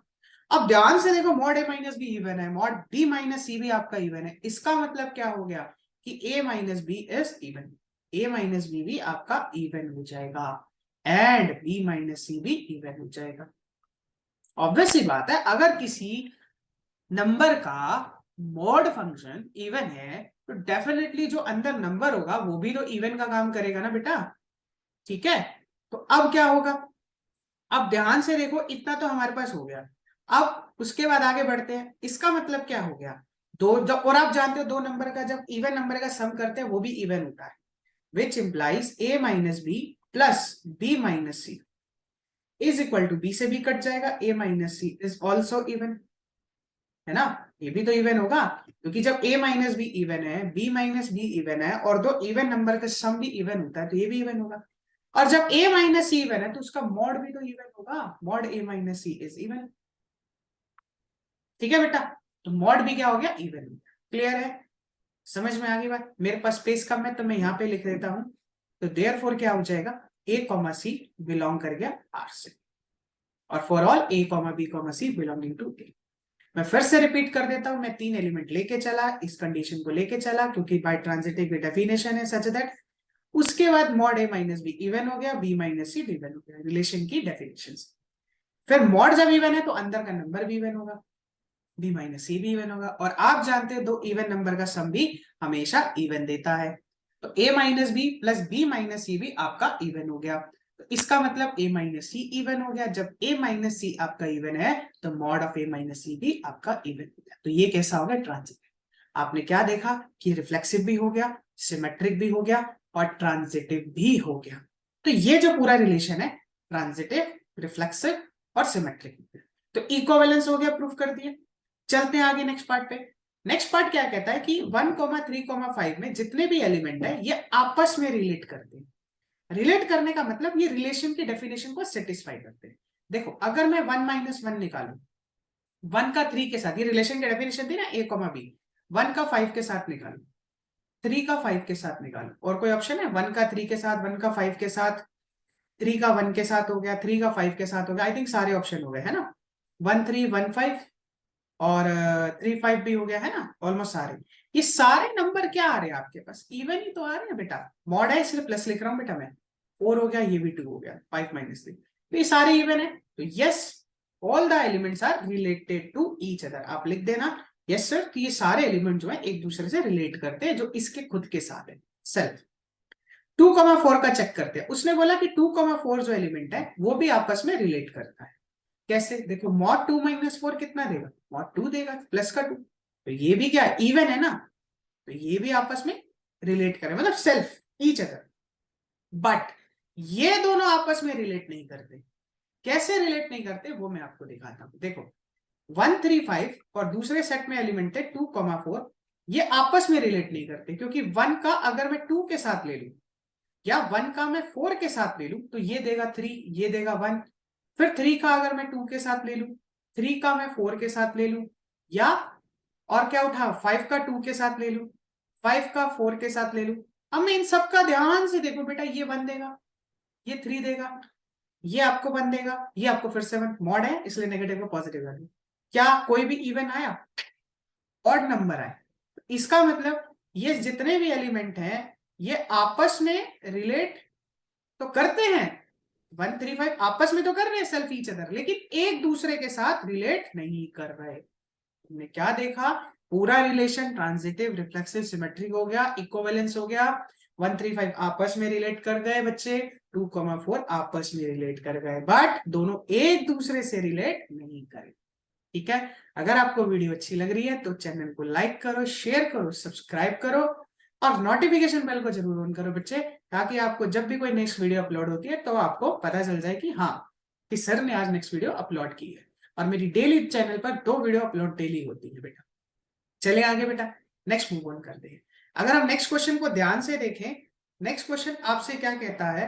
नेक्स्ट क्वेश्चन बच्चे आपसे कहता है, जो नेक्स्ट क्वेश्चन है वो आपसे क्या कहता है, देखते हैं। देखो बेटा, नेक्स्ट क्वेश्चन को अगर आप ध्यान से देखोगे, क्वेश्चन आपसे ये कहता है, बहुत अच्छा क्वेश्चन है नेक्स्ट क्वेश्चन। क्वेश्चन नंबर आपका चल रहा है, अभी हमने कौन सा किया है? अभी हमने 7th किया, 8th किया है। अब हम चल रहे हैं क्वेश्चन नंबर आपके 9th की तरफ। तो देखो क्वेश्चन नंबर जब आप 9th करने जाओगे, 9th में आपसे कहता है कि मॉड सेट दे दिया x बिलोंग करता है z से, सच दैट 0 और 12 के बीच में x लाई कर रहा है। ठीक है, और mod a mine by b is multiple of 4, और जो r है a कॉमा b, दो पार्ट है, a comma b is an equivalence, find the set of all elements related in each case. मैं यहीं पे कर देता हूं, बहुत इजी है ये तो। इसमें क्या कह रहा है, और बहुत इंपॉर्टेंट क्वेश्चन भी है बेटा, अगर आप ध्यान से देखो 0 से 12 के बीच में लाइक करता है, मॉड a माइनस भी मल्टीपल ऑफ 4, बिल्कुल एज इट इज। ध्यान से देखो, अगर मैं इसको रिफ्लेक्सिव शो करने जाऊं तो ये तो बड़ा सिंपल है, आप भी जानते हो sir, mod a minus A is equal to 0 आएगा, जो कि मल्टीपल ऑफ 4 है ना, मल्टीपल ऑफ 4 तो ये रिफ्लेक्सिव हो गया बेटा, सीधी सी बात है ना। तो a कॉमा ए बिलोंग कर गया ना r से, और किसके लिए? For all a belonging to set a जो दे रखा है यहां तक। ठीक है, ये बोर्ड में आया हुआ क्वेश्चन है और बहुत इंपॉर्टेंट क्वेश्चन है। ठीक है, चले सिमेट्रिक प्रूफ करने में। देखो सिमेट्रिक में अगर a कॉमा बी बिलोंग करता है r से, तो इसका मतलब क्या हो गया, इफ दो एलिमेंट उठा लेते हैं a comma B belonging to a such that a comma B belong to r, इसका मतलब क्या हो गया, mod a minus B is a multiple of 4, is multiple of 4, 4 का मल्टीपल हो गया। जब मॉड a माइनस बी है तो इसका मतलब मॉड b माइनस ए भी तो होगा, माइनस को सेम वही लॉजिक जो अभी हमने पहले किया था पीछे क्वेश्चन में, is multiple of 4। Why next step में क्या हो जाएगा, mod b minus A is multiple of 4, is multiple of 4। क्यों हो जाएगा बेटा? इसलिए हो जाएगा क्योंकि रीजन लिखना है, लिख लेना, since minus T is T देता है मॉड में। इसका मतलब क्या हो गया, b कॉमा ए बिलोंग कर जाएगा r से, तो सिमेट्रिक हो गया। ठीक है, मैं फिर से रिपीट कर देता हूं, a कॉमा बी बिलोंग करता है r से, लेके चले, mod a minus B multiple of 4 हुआ तो माइनस आपने कॉमन लिया, ये डायरेक्ट मैंने लाइन खींच दी, इज मल्टीपल ऑफ 4, तो मॉड b माइनस ए भी आपका मल्टीपल ऑफ 4 हो जाएगा, क्योंकि मॉड जो होता है नेगेटिव का पॉजिटिव कर देता है, तो b कॉमा ए भी r से बिलोंग करे। चले ट्रांजिटिव की तरफ, तो देखो ट्रांजिटिव कर लेते हैं। ट्रांजिटिव आप करने जाओगे तो ट्रांजिटिव में ध्यान से देखो, 3 एलिमेंट लेने पड़ेंगे ना ट्रांजिटिव में, तो 3 एलिमेंट कौन कौन से ले लेते हैं। Let A comma B comma C belong करता है आर से, such that A comma B belong करेगा, सॉरी ए से, बेटा एलिमेंट ए से आते हैं और जो ऑर्डर पेयर होता है वो रिलेशन से आता है, and B comma C belong करता है आर से। ठीक है बेटा, मैं थोड़ा सा करेक्ट कर देता हूं, ये यहां पर जो आएगा वो आएगा ए। ठीक है, तो इसका मतलब क्या हुआ, mod A minus B is multiple of 4। ठीक है, और मॉड बी माइनस सी भी मल्टीपल ऑफ 4 होगा, यस मल्टीपल ऑफ 4। ठीक है बेटा, ये भी आपका 4 का मल्टीपल होगा। जब दो चीजें आपकी मल्टीपल ऑफ 4 के बराबर है, क्या मैं ऐसे लिख सकता हूं, अगर मॉड ए माइनस बी मल्टीपल 4 है तो ए माइनस बी की जो वैल्यू होगी 4 का मल्टीपल होगा। मैं ऐसे लिख लेता हूं, which implies mod A minus B is equal to 4m ले लेते हैं, m कोई इंटीजर है एंड मतलब 4 का मल्टीपल होगा, मल्टीपल ऑफ 4 है तो 4m ले लिया। m क्या करता है, z से बिलोंग करता है, मैं लिख देता हूं m बिलोंगिंग टू z। इसका मतलब a माइनस बी किसके बराबर होगा, प्लस माइनस 4m के। यहां तक देख लो, आधा पार्ट हम कर चुके हैं। फिर से बताता हूं, आपने 3 एलिमेंट लिए, such that a comma B belong करता है आर से b कॉमा सी, तो mod a minus B multiple of 4 होगा और मॉड b माइनस सी भी आपका मल्टीपल ऑफ 4 होगा।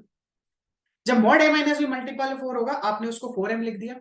m जो है कोई भी इंटीजर है, 1 2 3 4 -1 -2। जब मॉड जो है पॉजिटिव है, तो जब मॉड हटाते हैं तो प्लस माइनस आता है, तो प्लस माइनस आ गया। सिमिलरली मैं थोड़ा सा यहाँ पे स्पेस क्रिएट करता हूं, मॉड जो b माइनस सी है वो आपके पास क्या होगा बेटा, मॉड सॉरी मॉड के साथ जो b माइनस सी है वो भी तो आपके साथ ऐसे ही देगा।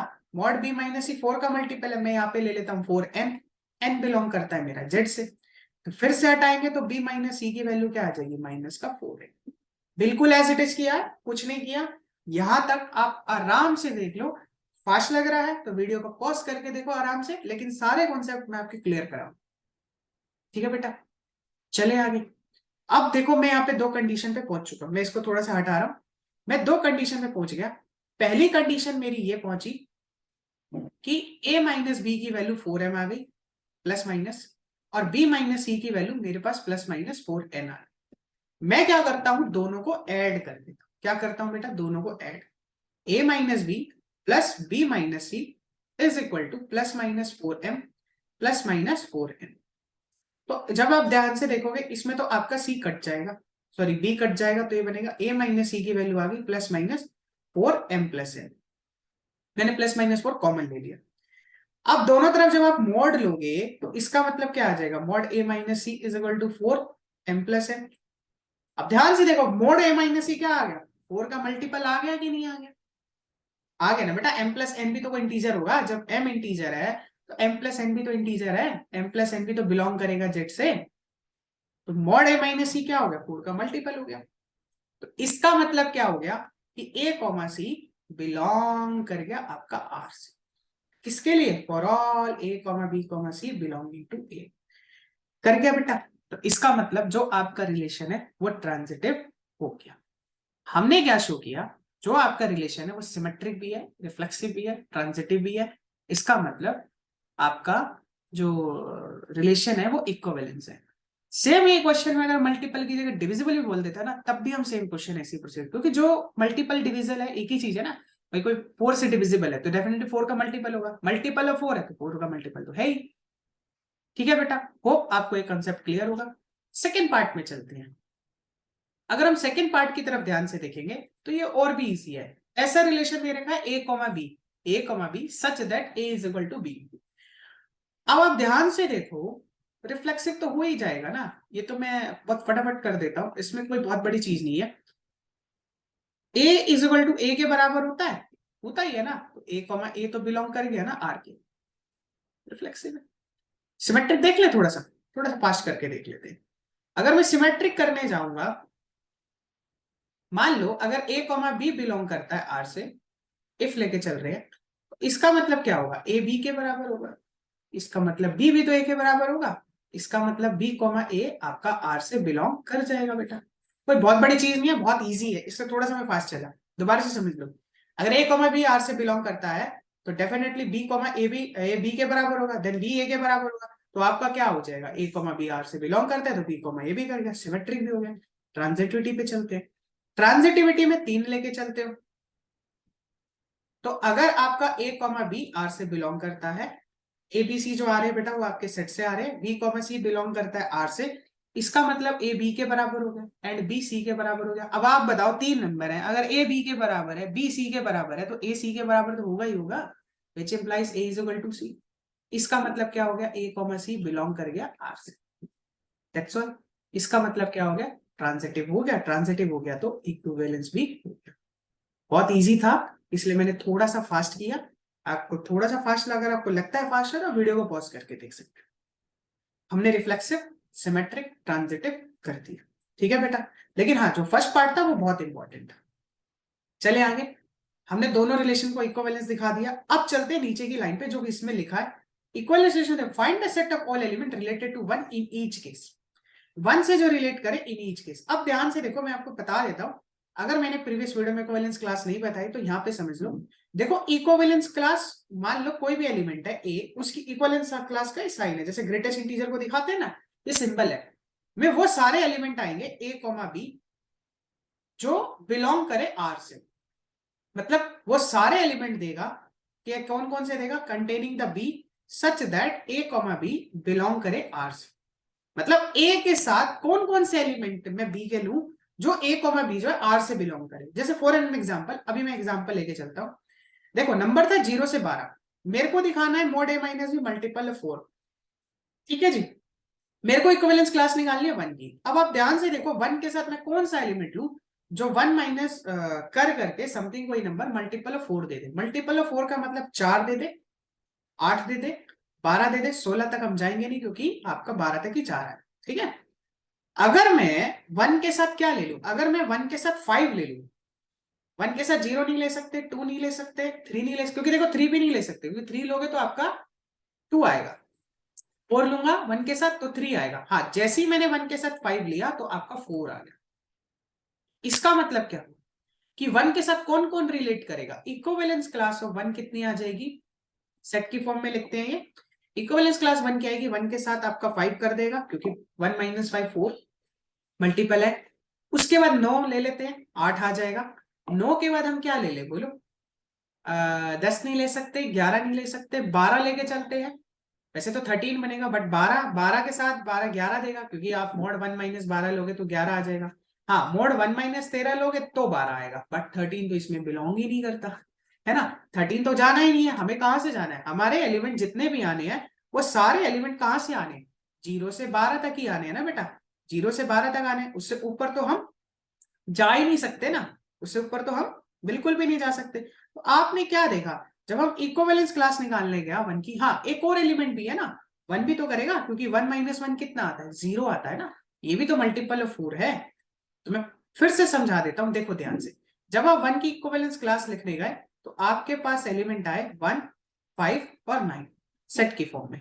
क्यों आए, क्योंकि मॉड 1 माइनस 1 0 देता है, मॉड 1 माइनस 5 आपके पास, सॉरी थोड़ा सा मैं सेट कर लेता हूं, हाँ 1 माइनस 5 आपको 4 देता है मल्टीपल ऑफ 4, मॉड 1 माइनस 9 आपको 8 देता है जो कि मल्टीपल ऑफ 4 है। इसके अलावा बाकी कोई भी एलिमेंट नहीं होगा जो इससे रिलेट कर जाए। इक्विवेलेंस क्लास 1 की कितनी होगी, 1 5 9। क्लियर है बेटा, चले आगे। अगर मैं नेक्स्ट वाले रिलेशन की इक्विवेलेंस क्लास निकालू, किसकी, 1 की, कह रहे ए इज इक्वल टू बी के बराबर। अगर मैं 1 की इक्विवेलेंस क्लास निकालू इस रिलेशन के साथ जहां पर ए और बी बराबर आ जाए, तो ऐसा कौन सा है, सेम एलिमेंट तो उठाना पड़ेगा, तो 1 के साथ 1 ही तो उठाओगे, और तो कोई उठा नहीं सकता ना। मैं अगर मैं बोलूं कि 1 की इक्विवेलेंस क्लास 2 भी है, तो अगर 1,2 बिलोंग करेगा आर से, नहीं करेगा, क्योंकि 1 2 के बराबर नहीं है। तो दैट्स वाई जो 1 की इक्विवेलेंस क्लास है वो आपके पास सिर्फ 1 आई। और प्रीवियस रिलेशन में इक्विवेलेंस क्लास 1 की कितनी आई, 1, 5, 9। होप आपको इक्विवेलेंस क्लास का भी कॉन्सेप्ट क्लियर हो गया होगा। वो सारे एलिमेंट जो उसके साथ रिलेट करे, रिलेट मतलब जो गिवन रिलेशन की डेफिनेशन को सेटिस्फाई करे, ठीक है बेटा। तो आज की क्लास में हमने क्या डिस्कस किया, आज की क्लास में हमने क्वेश्चन नंबर डिस्कस किया आपका 7, क्वेश्चन नंबर 8, क्वेश्चन नंबर 9, और बहुत स्लो बहुत इजीली किया है। मैं आपको फिर से बता रहा हूं, इवन नंबर वाला वेरी इंपॉर्टेंट क्वेश्चन था, क्योंकि ये मॉड में था। मल्टीपल ऑफ 4 भी वेरी इंपॉर्टेंट क्वेश्चन है, ये दोनों बोर्ड में आए हुए क्वेश्चन है। मल्टीपल और डिविजिबल हो बिल्कुल सेम है। आपने अगर पार्ट 1 नहीं देखा तो मैं लिंक में डिस्क्रिप्शन में दे दूंगा, पार्ट 2 नहीं देखा तो लिंक डिस्क्रिप्शन में दे दूंगा।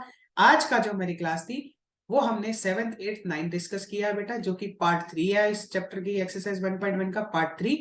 पार्ट 1 के अंदर मैंने क्वेश्चन नंबर 1 डिस्कस किया हुआ है, पार्ट 2 के अंदर मैंने क्वेश्चन नंबर आपका 3 4 5 6 डिस्कस की। ठीक है बेटा, अगर आज की वीडियो अच्छी लगी है तो चैनल को लाइक करो, शेयर करो, सब्सक्राइब करो बच्चे। मिलेंगे नेक्स्ट क्लास में, एक नेक्स्ट वीडियो में, एक नेक्स्ट कॉन्सेप्ट के साथ। तब तक अपना ध्यान रखो, टेक केयर, बाय बाय बेटा।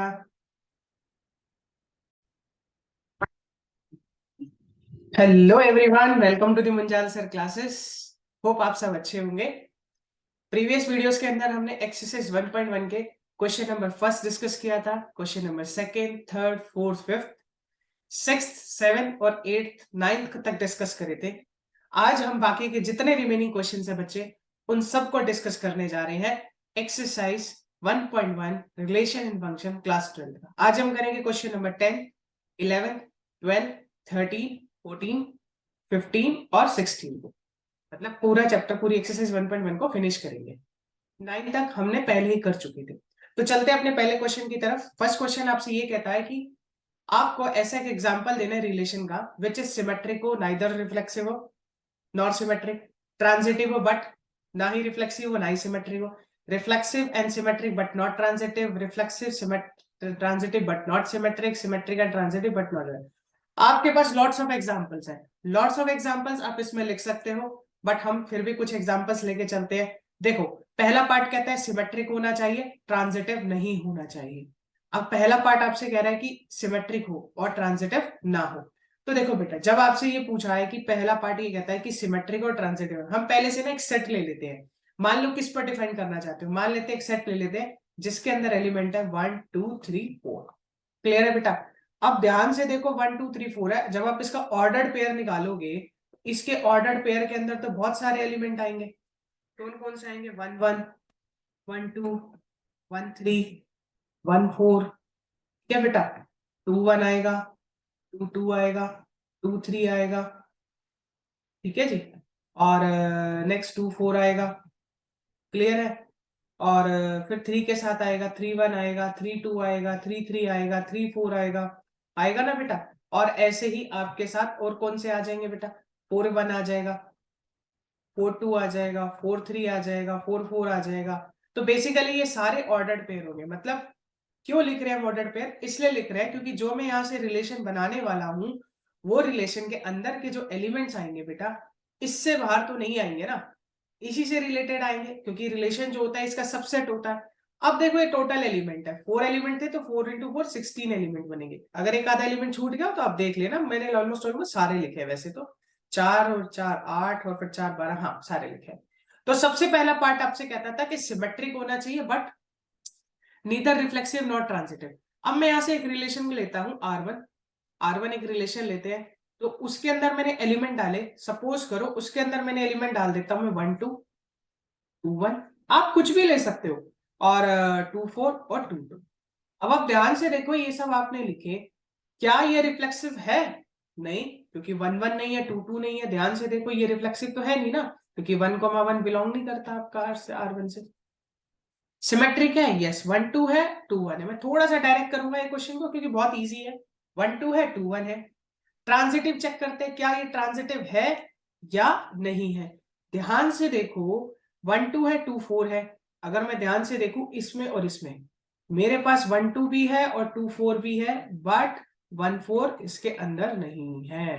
तो इसका मतलब ये रिलेशन रिफ्लेक्सिव नहीं हुआ, सिमेट्रिक सिमेट्रिक हुआ या नहीं हुआ? बताओ, ये सिमेट्रिक हुआ या नहीं हुआ? ये बेटा 4 2 है बाय मिस्टेक। हाँ, 2 4 है तो 4 2 भी है, यस सिमेट्रिक हो गया, ट्रांजिटिव नहीं हुआ। तो ऐसे एक एग्जांपल ले सकते हैं। तो ये रिलेशन रिफ्लेक्सिव हो गया, नहीं हुआ, सिमेट्रिक हो गया बट ट्रांजिटिव नहीं हुआ। चले सेकेंड पार्ट की तरफ। सेकेंड पार्ट आपसे क्या कहता है? जब आप सेकेंड पार्ट करने जाओगे इसका, तो ध्यान से देखो बेटा, सेकेंड पार्ट आपसे ये कहता है कि जो आपका ट्रांजिटिव होना चाहिए but neither reflexive not transitive, symmetric. Reflexive होना चाहिए, ट्रांजिटिव होना चाहिए बट ना ही रिफ्लेक्सिव हो ना ही आपका सिमेट्रिक हो। बहुत सारे एग्जांपल है, मान लेते हैं आपके पास 1,2 ले लेते हैं एंड 2,3 ले लेते हैं और 1,3 ले लेते हैं। ठीक है बेटा, अब आप ध्यान से देखो, रिफ्लेक्सिव तो है नहीं क्योंकि 1,1 बिलोंग नहीं करता ना आर से, तो रिफ्लेक्सिव तो है नहीं। सिमेट्रिक भी नहीं है क्योंकि 1 2 है तो 2 1 नहीं है। अच्छा ध्यान से देखो, 1 2 है, 2 3 है और 1 3 भी है। आई रिपीट, 1 2 है, 2 3 है और 1 3 भी है। ठीक है बेटा, 1 2 है, 2 3 है और 1 3 भी है। तो इस वजह से ये कैसा हो जाएगा, ट्रांजिटिव भी हो गया ना, क्योंकि 1 2 है, मैं आपको दिखा देता हूँ, 1 2 है, 2 3 है और फिर 1 3 है, तो ट्रांजिटिव हो गया। तो मतलब ट्रांजिटिव हो गया, रिफ्लेक्सिव सिमेट्रिक नहीं हुआ। थर्ड पार्ट कहता है कि रिफ्लेक्सिव होना चाहिए, सिमेट्रिक होना चाहिए, बट ट्रांजिटिव नहीं होना चाहिए। बहुत सारे एग्जाम्पल है, मैं सपोज करो कोई भी एक एग्जाम्पल ले लेता हूँ, 1 2 2 3 और क्या ले लें, और बनाना है आपको 1 2 2 3, मतलब 2 2 लो ना, क्योंकि आपको रिफ्लेक्सिव तो दिखाना है ना। 3 3 ले लेते हैं, तो यहाँ तक तो आपका रिफ्लेक्सिव हो गया। सिमेट्रिक भी होना चाहिए, तो 1 2 है तो 2 1 भी होगा और 2 2 है तो 3 3 भी होगा। ठीक है, सॉरी यहाँ पे 1 1 है बेटा, रिफ्लेक्सिव है ना 1 1। हाँ 1 1 हो गया, रिफ्लेक्सिव हो गया। अब आपको क्या दिखाना है, सिमेट्रिक भी होना चाहिए। क्या होना चाहिए बच्चे, सिमेट्रिक भी होना चाहिए। 1 1 2 2 3 3 ले लेते हैं, 4 4 भी आएगा ना, क्योंकि मैंने ये 1 ए सेट को 1 2 3 4 लिया था। फिर 1 2 ले लेते हैं और 2 1 ले लेते हैं। अब आप ध्यान से देखो, ये जो रिलेशन है, रिफ्लेक्सिव तो हो गया क्योंकि 1 1 2 2 3 3 4 4 आ गया। ट्रांस सिमेट्रिक भी हो गया, 1 2 है 2 1 भी आ गया। हो गया ना बेटा। अब देखते हैं क्या ये जो रिलेशन है वो ट्रांजिटिव है या नहीं है। ध्यान से देखो, 2,1 बिलोंग करता है मेरे पास। ठीक है जी, इसके अंदर हम ध्यान से देखें, 2,1 बिलोंग करता है और 1,3 भी। एक और एलिमेंट ले लेते हैं हम यहाँ पे, ये मेरे पास हो गया 2,1। अब मुझे क्या प्रूव करना है कि ये जो रिलेशन है ट्रांजिटिव नहीं है, तो इसमें दो एलिमेंट और इंट्रोड्यूस कर देते हैं, 1 3 3 1। हाँ अभी भी सिमेट्रिक है। ठीक है बेटा, तो आपको थोड़ा सा हिट एंड ट्रायल करना पड़ेगा, सिमेट्रिक अभी भी है। अब आप ध्यान से देखो, 1,2 बिलोंग करता है इसके अंदर और सॉरी 2,1 है, 1,3 है। हाँ ध्यान से देखो, 2,1 बिलोंग करके आर के अंदर, 1,3 भी बिलोंग करके आर के अंदर, बट 2,3 आर से बिलोंग नहीं करता, इसलिए ये आपका ट्रांजिटिव नहीं है। तो ऐसे आपको ना इसमें थोड़ा सा हिट एंड ट्रायल करना पड़ता है, क्योंकि you are taking an example, random example, और इनफाइनाइट आंसर्स हो सकते हैं। ठीक है, ये क्वेश्चन पेपर में आता नहीं है, बट आपका थोड़ा सा बेस बनाने के लिए होता है कि हाँ बच्चे का बेस बन जाए, वो खुद से ऐसे एग्जाम्पल सोच सके, इसलिए होता है। चले आगे, फोर्थ पार्ट की तरफ चलते हैं। फोर्थ पार्ट आपसे कहता है कि रिफ्लेक्सिव एंड ट्रांजिटिव होना चाहिए, बट क्या नहीं होना चाहिए, रिफ्लेक्सिव ट्रांजिटिव तो हो बट सिमेट्रिक नहीं होना चाहिए। अब देखो, मैं यहाँ पे फिर से अपने से एक एग्जांपल लेता हूँ। रिफ्लेक्सिव होना चाहिए तो सारे तो एलिमेंट आएंगे, 1 1 2 2 3 3, है ना, 4 4, ये सारे एग्जांपल तो आएंगे ही आएंगे ना बेटा।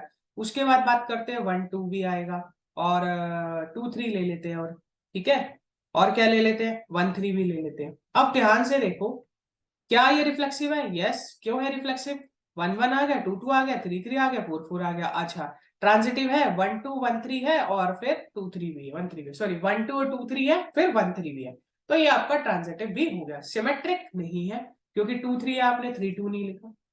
डन बेटा, तो इस तरीके से एग्जाम्पल लेते हैं। चलो लास्ट पार्ट की तरफ चलते हैं।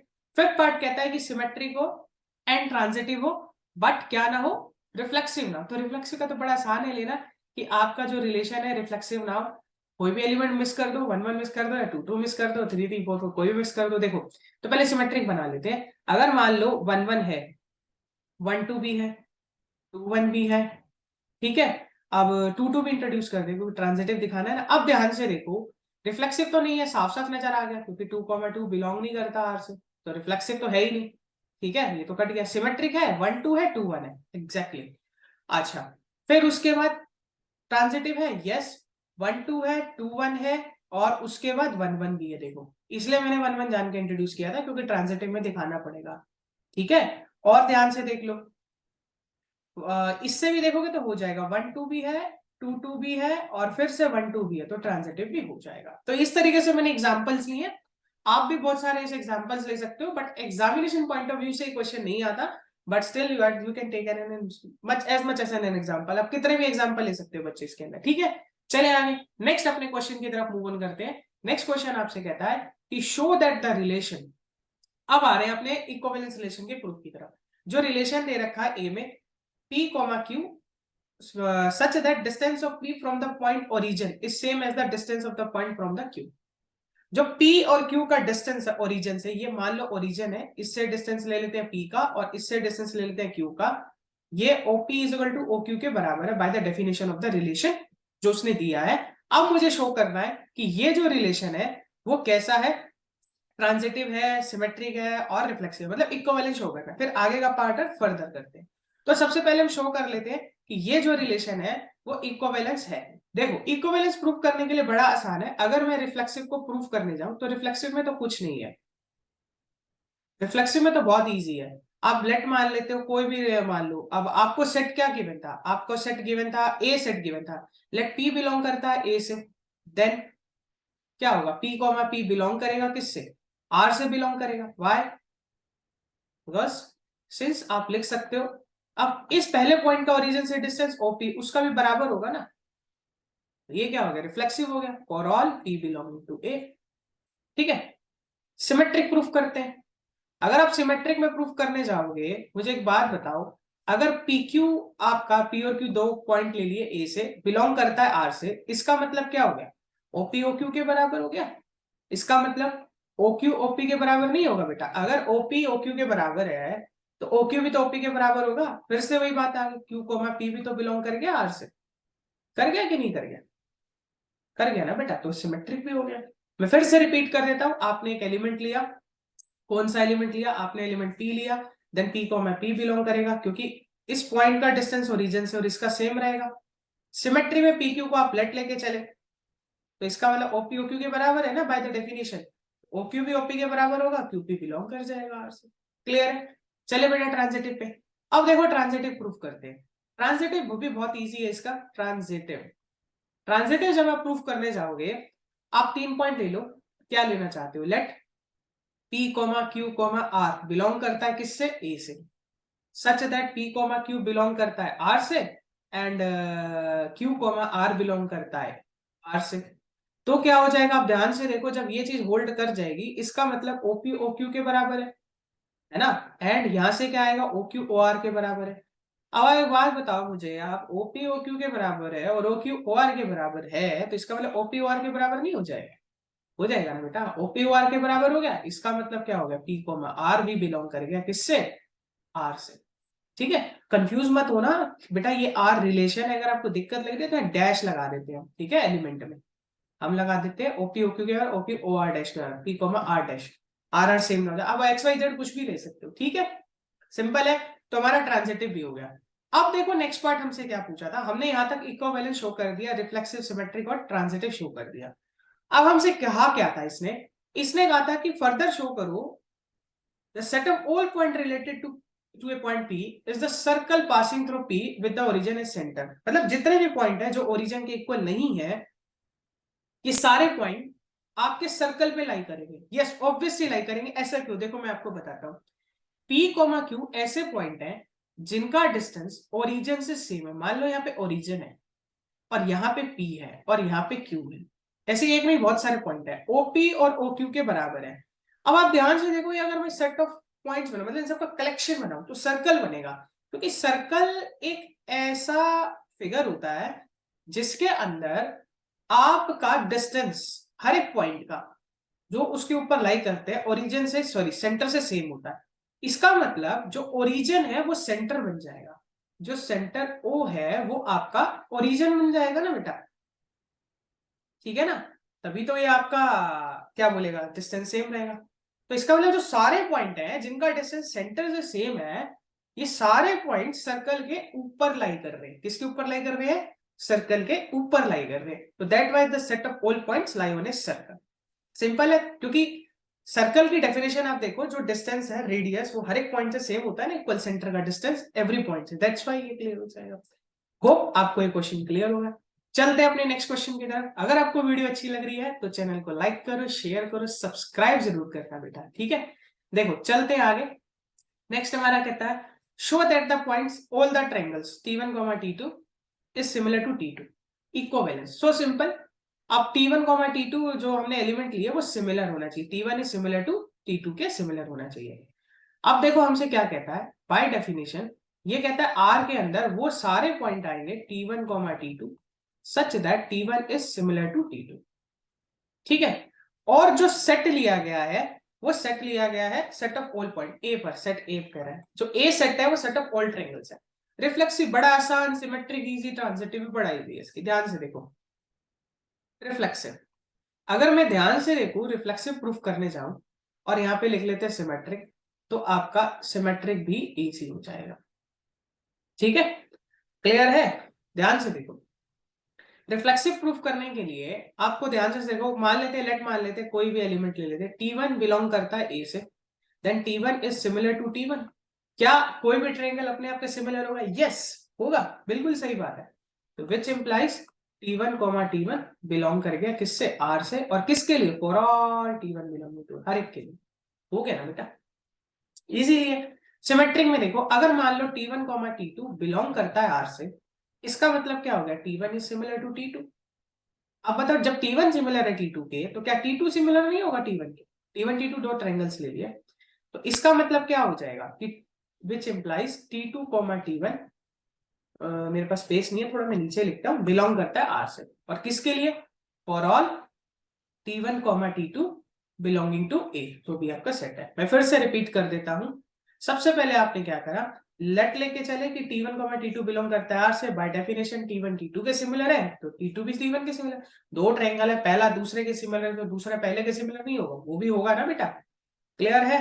तो इसका मतलब ये बिलोंग कर गया R से, T2 कॉमा T1, तो सिमेट्रिक हो गया। ट्रांजिटिव में चलते हैं, ट्रांजिटिव फिर से बड़ी आसान है। ट्रांजिटिव में आप लेट कर लो कि मान लो T1 कॉमा T2 बिलोंग करता है किससे? R से। T2 कॉमा T3 भी बिलोंग करता है किससे? R से। T1 T2 T3 कहां से आ रहे हैं? ये सेट से आ रहे हैं, ऑर्डर्ड पेयर में, रिलेशन से आ रहे हैं। तो बाय डेफिनेशन क्या हो जाएगा? T1 is similar to T2 and T2 is similar to T3। तो अब बताओ, जब पहला ट्रायंगल दूसरे के सिमिलर है और दूसरा तीसरे का है, तो पहला तीसरे के नहीं होगा? होगा ना बेटा। तो which implies T1 comma T3 belong कर गया आपका R से। क्लियर है, तो ट्रांजिटिव हो गया। तो हमने क्या दिखाया कि ये जो रिलेशन है रिफ्लेक्सिव भी है, सिमेट्रिक भी है एंड ट्रांजिटिव भी है। क्लियर, होप आपको कॉन्सेप्ट क्लियर हो रहा होगा। चलते हैं आगे, देखो नेक्स्ट आपसे क्या कहता है।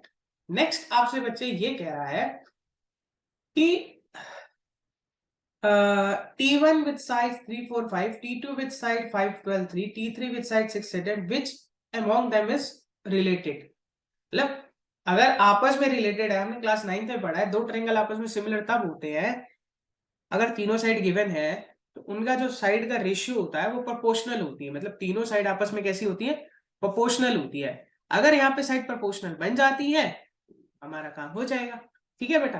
तो अब देखते हैं साइड प्रोपोर्शनल है कि नहीं। अगर पहले T1 की देखूं, T1 का T2 के साथ देखता हूं, तो ये देगा 3/5, ये देगा आपको 4/12 और ये देगा 5/13। तो ये रेशियो तो बराबर नहीं है, तो T1 T2 के साथ रिलेट नहीं करता, ये 1/3 है, अलग है, ठीक है। अच्छा, अब मैं देखता हूं T1 का T2 के साथ हो गया, और T2 का T3 के साथ देखता हूं। T2 का T3 के साथ देखूंगा तो 5/6, 12/8 और 13/10, ये भी रेशियो बराबर नहीं है, सब अलग अलग है। होप आपको क्लियर हो रहा होगा बेटा, ये भी नहीं है। अच्छा, T1 का T3 के साथ देखते हैं। अगर मैं T1 का T3 के साथ देखूं तो 3/6, 4/8 और 5/10, हाँ ये बराबर है। इसका मतलब T1 इज सिमिलर होगा T3 के। मतलब T1 रिलेट करेगा किसके साथ? T3 के साथ। लिखेंगे कैसे? T1 ऐसे लिखते हैं, R4 relate to T3। T1 is related to T3 के साथ करेगा, T1 T2 के साथ नहीं करेगा, does not related to T2, और T2 does not related, sorry मैं बिलोंग क्यों लिख रहा हूं, बिलोंग नहीं लिखना चाहिए। T1 does not related to T2 and T2 does not, देखो R पे स्लैश डालते थे T3, ऐसे लिखते बेटा।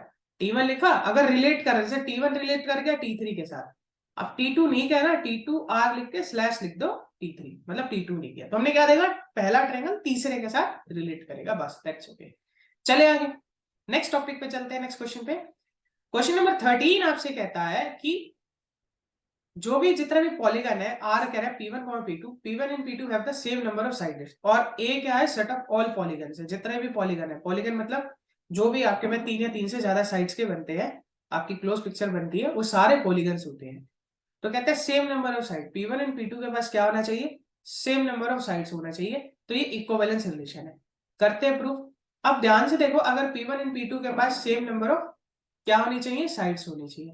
तो R इज इक्वल टू क्या कहता है, P1 P2 सच दैट, ये P2 है, P1 and P2 have same number of sides. P1 P2 क्या polygon have same number of sides, ठीक है बेटा, same number of sides, sides क्या है, सेम है।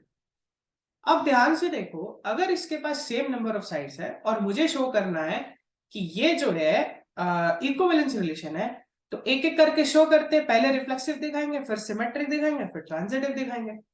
और सेट मेरा ए चल रहा है, ठीक है बेटा, चले आगे।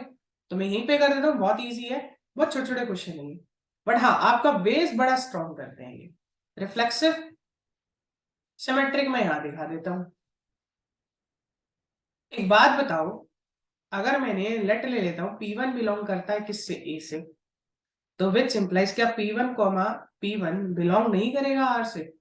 वाई, क्योंकि since P1 and P1 have the same number of sides, P1 आपका कोई भी पॉलीगन है, ठीक है, जो आपका सेट ए से आता है, ए था सेट ऑफ ऑल पॉलीगन, तो P1 and P1 have both have same side ना, both have same number of sides, तो ये तो हो जाएगा ना बेटा, रिफ्लेक्सिव हो गया, ठीक है जी।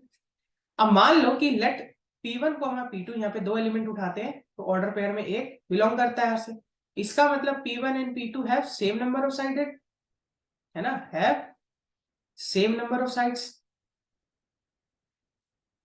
P1 P2 क्या पॉलीगन है। अब P1 P2 के पास सेम है, तो इसका मतलब P2 एंड P1 के पास सेम नहीं होगा, तो वही होगा ना, यहाँ पे मैं लाइन कह रहा हूँ सीधे, which implies P2 and P1 have the same number of sides। अब P1 P2 के पास सेम है, P2 P1 के पास सेम है, इसका मतलब क्या हो गया भाई जी, इसका मतलब हो गया कि P2 P1 बिलोंग कर गया R से। क्लियर, तो ये हो गया सिमेट्रिक। चले बेटा आगे, तो सिमेट्रिक मेरा हो चुका है। ट्रांजिटिव चेक करते हैं, देखो ट्रांजिटिव जब आप चेक करने जाओगे, तो फिर से वही एलिमेंट लेते हैं, लेट P1 P2 बिलोंग करता है R से, एंड P2 P3 बिलोंग करता है R से। अब देखो P1 एंड P3 R से P2 बिलोंग करता है, इसका मतलब क्या हो जाएगा कि P1 P2 के पास सेम साइड्स है, P1 एंड P2 है same number of sides, same number of sides, ठीक है जी। और P2 P3 भी है, एंड P2 P3 के पास भी सेम नंबर ऑफ साइड्स है। अब एक बात बताओ, पॉलीगन P1 P2 के पास सेम नंबर ऑफ साइड्स है, P2 P3 के पास भी सेम नंबर ऑफ साइड्स है, तो क्या P1 P3 के पास भी नहीं होगा, P1 P3 के पास भी होगा, which implies P1 and P3 have same number of sides, have same number of sides, P1 P3 के पास भी सेम नंबर ऑफ साइड्स होगा। इसका मतलब क्या हो गया, P1 P3 बिलोंग कर गया किससे, R से, तो ट्रांजिटिव भी हो गया। इस तरीके से मैंने देखा है, बहुत इजी है बेटा बच्चे, बहुत इजी है, कोई डिफिकल्ट नहीं है, ठीक है। चलिए आगे नेक्स्ट चलते हैं। अब देखो आगे और क्वेश्चन में क्या कह रहा था, ये कह रहा था कि what is the set of all element related to a right angle triangle T with side 3 4 5, 3 4 5 है तो राइट एंगल ट्रायंगल है, ठीक है, क्योंकि पाइथागोरस इंटरपोलेट होल्ड कर रहा है इस पे। तो अब आप बताओ कि कौन कौन से एलिमेंट होंगे जो रिलेट करेंगे इसका। अब इस ट्रायंगल में कितनी साइड्स है, तीन साइड है, और डेफिनेशन कहता है P1 P2 के अंदर वो एलिमेंट आएंगे जिसमें सेम नंबर ऑफ साइड्स हो। अब पॉलीगन सेट साइड हो गए, और ये पॉलीगन है तीन साइड्स का, 3 4 5 मतलब ट्रायंगल है। तो ऐसे कौन कौन से एलिमेंट होंगे जो 3 4 5 के साथ, मतलब इसमें तीन है, तो जो भी मैं लेने जा रहा हूँ पॉलीगन उसमें भी तीन होंगे। और आप जानते हो तीन साइड से कौन सा पॉलीगन बनता है, ट्रायंगल बनता है। तो आंसर क्या हो जाएगा, set of all triangle, set of all triangle, चाहे वो राइट एंगल है, चाहे वो राइट एंगल है या नहीं है, इससे फर्क नहीं पड़ता, क्योंकि क्वेश्चन में सेम नंबर ऑफ साइड के बारे में बात करेगी। तो सेट ऑफ ऑल ट्रायंगल जितना भी होगा ना, वो सब इससे रिलेट करेगा। क्यों करेगा, उसका रीजन मैं आपको बता रहा हूँ। क्योंकि देखो ये थ्री साइडेड पॉलीगन है, और सेट ऑफ ट्रायंगल जो होता है ना, वो भी आपका थ्री साइडेड पॉलीगन होता है, इसलिए इसके साथ रिलेट करेगा। और बाय डेफिनेशन कहता है कि सेम नंबर ऑफ क्या होना चाहिए था, साइड्स होनी चाहिए थी। तो क्लियर है। चलिए आगे नेक्स्ट देखो। 14 कहता है, ये हमने एक इस तरह का एग्जांपल भी किया था, L1, L2 such that L1 is parallel to L2। अब L1 L2 के पैरेलल है तो ये इक्विवेलेंस है, हमें शो करना है। अब आप ध्यान से देखो, L1 जो है वो आपका L2 के पैरेलल है, ठीक है जी। ऐसे एलिमेंट आएंगे, L1, L2 पैरेलल होगा, तो रिफ्लेक्सिव तो आसान दिखाना आसान है। कोई भी लाइन अपने लाइन के पैरेलल होती है जी, बिल्कुल होती है, ठीक है। अगर मैं ध्यान से देखूं, कोई भी एलिमेंट ले लेते हैं, लेट L1 ले लेते हैं, कहां से बिलोंग करता है, अच्छा सेट दिया था इसके अंदर शायद, एल डिफाइन लेट एल भी, हाँ एल जो दिया था वो सेट दिया था, सेट ऑफ ऑल लाइंस था, ठीक है। जैसे पीछे ए दिया था, यहाँ पे एल दिया। L1 बिलोंग करता है एल से, then L1 is parallel to L1, ठीक है। कोई भी लाइन अपने लाइन के पैरेलल होती है, बिल्कुल होती है बेटा। अब दूसरी लाइन है ही नहीं ना, तो हम क्या करें, खुद के अपने ही पैरेलल है ना, है ही नहीं कंपेरिजन करने के लिए, ठीक है जी। तो L1 is parallel to L1, yes होता है ना। तो अपने आप के कोई भी लाइन पैरेलल होती है, which implies L1, L1 belong करता है R से, ठीक है। तो आपका रिफ्लेक्सिव हो गया, every line is parallel to itself, ठीक है। तो रिफ्लेक्सिव तो हो गया। सिमेट्रिक शो करते हैं। सिमेट्रिक में अगर आप ध्यान से देखो, सिमेट्रिक भी बड़ा इजी है। हमने जो एग्जांपल किया था इससे रिलेटेड का, हमने किया था L1 is perpendicular to L2, एक एग्जांपल है बुक में, एनसीईआरटी में, तो वहां पे परपेंडिकुलर शो कर रहा है। यहाँ पे क्या है, हमें पैरेलल की कंडीशन लेके चल रही है, ठीक है। अब आप ध्यान से देखो, लेट मान लो अगर L1, L2 बिलोंग करता है R से, विच इंप्लाइज क्या हो जाएगा, L1 is parallel to L2। अब L1 L2 के पैरेलल है, तो क्या L2 L1 के पैरेलल नहीं होगी, वो भी होगी। इसका मतलब L2, L1 भी बिलोंग कर गया R से, तो सिमेट्रिक हो गया ना। देखो अगर ये आपके पास L1 लाइन है और ये आपके पास L2 लाइन है, अगर L1 L2 के पैरेलल है बच्चे, आप खुद देखो, अगर L1 L2 के पैरेलल है तो L2 के L1 के पैरेलल नहीं होगी, होगी ना, तो रिफ्लेक्सिव तो हो गया। चलो ट्रांजिटिव, सॉरी सिमेट्रिक तो हो गया, ट्रांजिटिव प्रूफ करते हैं। ट्रांजिटिव जब आप प्रूफ करोगे, तो ट्रांजिटिव के अंदर अगर मैं 3 ले लेता हूं, late L1, L2, L3 belong करता है L से, such that L1, L2 belong करता है R से, L2, L3 बिलोंग करता है R से, इसका मतलब L1 is parallel to L2 है, और इसका मतलब L2 जो है वो पैरेलल है L3 के। इसका मतलब क्या होगा, जब L1 L2 के है तो L1 L3 के नहीं होगा, होगा। क्यों होगा, देखो मैं यहाँ पे बना देता हूँ। मान लो ये आपके पास L1 है, L1 L2 के पैरेलल है, और L2 L3 के। आई रिपीट, ध्यान से देखो, L1 L2 के पैरेलल है, L2 सॉरी यहाँ पे L2 है, और L2 L3 के पैरेलल है। तो L1 L3 के पैरेलल नहीं है, बाय डायग्राम देखो, ये L1 L3 के भी तो पैरेलल है। अब इसका मतलब क्या हो गया, L1, L3 बिलोंग कर गया आपका R से, तो आपका ट्रांजिटिव भी हो गया। क्लियर है बेटा। आपको वीडियो अच्छी लग रही है तो चैनल को लाइक शेयर सब्सक्राइब जरूर करना, और कमेंट सेक्शन में मुझे जरूर बताना आपको आज की वीडियो कैसी लगी, आज का लेक्चर। आगे देखते हैं और क्या बोलता है। कहता है कि इक्विवेलेंस शो करो, हमने इक्विवेलेंस शो कर दिया। Find the set of all lines related to this, मतलब वो सारी लाइन जो इसके साथ रिलेट करे। आप खुद से सोचो कि y is equal to 2x plus 4 है, sorry y is equal to 2x plus 4 है, सेट ऑफ ऑल लाइंस ले लेते हैं, ठीक है, जो इसके साथ रिलेट करे, मतलब इसके साथ पैरेलल हो। आप ये चीज जानते हो, नहीं भी जानते तो ध्यान से समझ लो कि कोई भी लाइन जो पैरेलल होगी, किसके साथ पैरेलल होगी, इस लाइन के साथ, ठीक है। y is equal to 2x plus 4 के साथ पैरेलल होगी, उसमें ये तो सेम रहेगा, सिर्फ कोफिशिएंट चेंज होगा। तो वो क्या होगी, set of all line 2x plus C. C क्या है, कोई भी आर्बिट्रेरी कांस्टेंट है, ठीक है। आप बेशक ग्राफ बना के भी देख सकते हो। y is equal to 2x plus 4 है, तो मतलब y is equal to 2x plus 2, 2x plus 3, 2x minus 1, ये सारी लाइन पैरेलल होगी। तो उसने बोला था आपसे कि मुझे ऐसा बताओ जो 2x प्लस 4 के पैरेलल हो, सेट ऑफ ऑल लाइंस। तो ये क्या होगा, ये वो सेट ऑफ ऑल लाइंस है जो which is related to this, set of all lines है जो किसके साथ होगा, रिलेट करेगा इसके साथ, मतलब पैरेलल होगा इसके साथ। मतलब दो लाइन जब आपस में पैरेलल होती है ना, तो सिर्फ कांस्टेंट डिफर करता है। क्या करता है, कांस्टेंट डिफर करता है। जो x का कोफिशिएंट होता है, मतलब लीनियर वाला पार्ट जो होता है, वेरिएबल वाला पार्ट, वो हमेशा सेम रहता है। हमने कांस्टेंट को चेंज कर दिया, तो ये जो लाइन होगी ना, इसके साथ पैरेलल होगी। अब आप सी की कोई भी वैल्यू डाल के देख सकते हो, ठीक है। चले आगे बेटा। तो हमारा आंसर क्या हो गया, y is equal to 2x plus 3 is the set of light which is related to y is equal to 2x plus 4। Clear? Next चलते हैं बेटा। तो हमने अभी तक करे क्वेश्चन नंबर 10, 11, 12, 13, 14।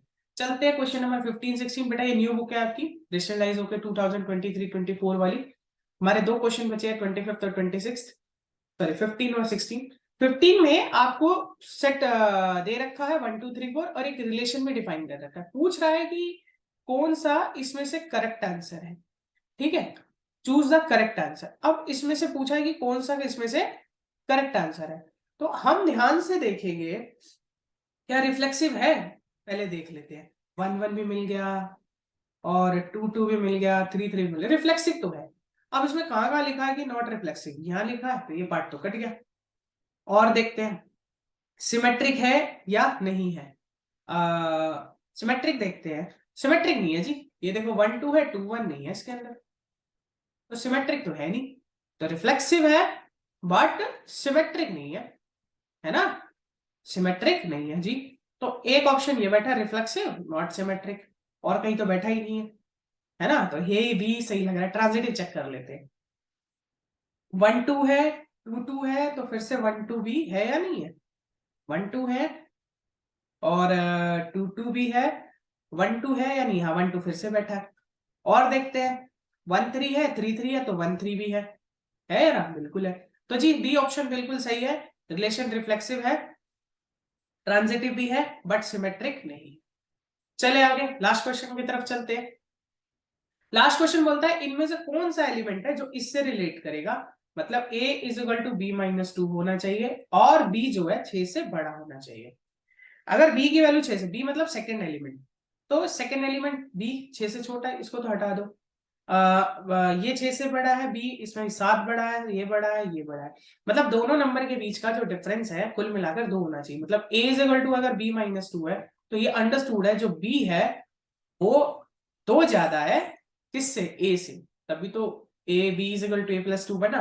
अगर मैं c को पार्ट को देखूं तो c में है 6,8, तो b क्या है मेरा 8 और a क्या है 6, तो 6 इज इक्वल टू क्या हो जाएगा 8 माइनस 2, और b 6 से बड़ा भी है तो सेटिस्फाई कर गया ना। तो कौन सा ऑप्शन हो जाएगा बेटा, सी ऑप्शन इसका करेक्ट हो जाएगा। थर्ड क्यों करेक्ट नहीं होगा, देखो थर्ड इसलिए करेक्ट नहीं होगा, सॉरी बी पार्ट। अगर मैं यहाँ पे ध्यान से देखूं a इज इक्वल टू 3 तो b 8 माइनस 2 कहाँ बराबर हो रहा है, ये तो 6 देगा। यहाँ देखें तो 8 इज इक्वल टू 7 माइनस 2, ये भी बराबर नहीं होगा। बचा कौन, ये यहाँ देखते हैं 8 माइनस 2, यस बराबर है। इसको तो वैसे ही नहीं लेना क्योंकि उसने बोला था b ग्रेटर देन 6 होगा। क्लियर है बेटा? तो आपको पूरी एक्सरसाइज मैंने 1.1 करा दी है। कितनी वीडियोस में कराई है मैं आपको फिर से बता देता हूँ। मैंने आपको 4 वीडियोस में कराई है, चारों का लिंक मैं शेयर कर दूंगा डिस्क्रिप्शन में। पहली वीडियो के अंदर एक्सरसाइज 1.1 में मैंने क्वेश्चन नंबर 1 के सारे पार्ट डिस्कस करे थे। फिर उसके बाद क्वेश्चन नंबर सेकेंड वीडियो में क्वेश्चन नंबर पार्ट 2 के अंदर second third fourth fifth discuss करे थे 6 तक। पार्ट 3 के अंदर 7 8 9 10 9 तक डिस्कस करे थे। पार्ट 4 जो कि आज हमने की है क्वेश्चन नंबर 10 11 12 13 14 15 16 की है। तो मैंने क्या किया, पार्ट 1 से लेकर इस पूरे जो एक्सरसाइज के पार्ट 1 से लेकर पार्ट 4 तक में करा बेटा। हो आपको सारा कॉन्सेप्ट क्लियर होगा। कोई कॉन्सेप्ट नहीं क्लियर है, किसी क्वेश्चन में डाउट है तो आप एक कमेंट सेक्शन में मुझे बता सकते हो, मेरे साथ कनेक्ट भी कर सकते हो। क्लियर है बेटा? चैनल को लाइक करो, शेयर करो, सब्सक्राइब करो और ज्यादा से ज्यादा रिवीजन करो। जितनी आप रिवीजन करोगे ना बेटा उतना आपका मार्क्स गेन होंगे और उतने आपके कॉन्सेप्ट क्लियर होंगे। और मैं फिर से कहता हूँ ये चैप्टर ना बहुत इजी है बट 4-5 बार करना पड़ता है, और जितनी बार आप करोगे ना उतनी बार ही आपका कॉन्सेप्ट है ना बेटा वो स्ट्रॉन्ग होगा। ठीक है बेटा? चैनल को लाइक करो, शेयर करो, सब्सक्राइब करो। मिलेंगे नेक्स्ट क्लास में एक नेक्स्ट वीडियो के साथ, एक नेक्स्ट लेक्चर के साथ। इसी की एक्सरसाइज आगे 1 1 on 2 function types of function की तरफ चलेगी। ठीक है बेटा? मिलेंगे नेक्स्ट क्लास में, तब तक ध्यान रखिए, टेक केयर, बाय बाय बेटा।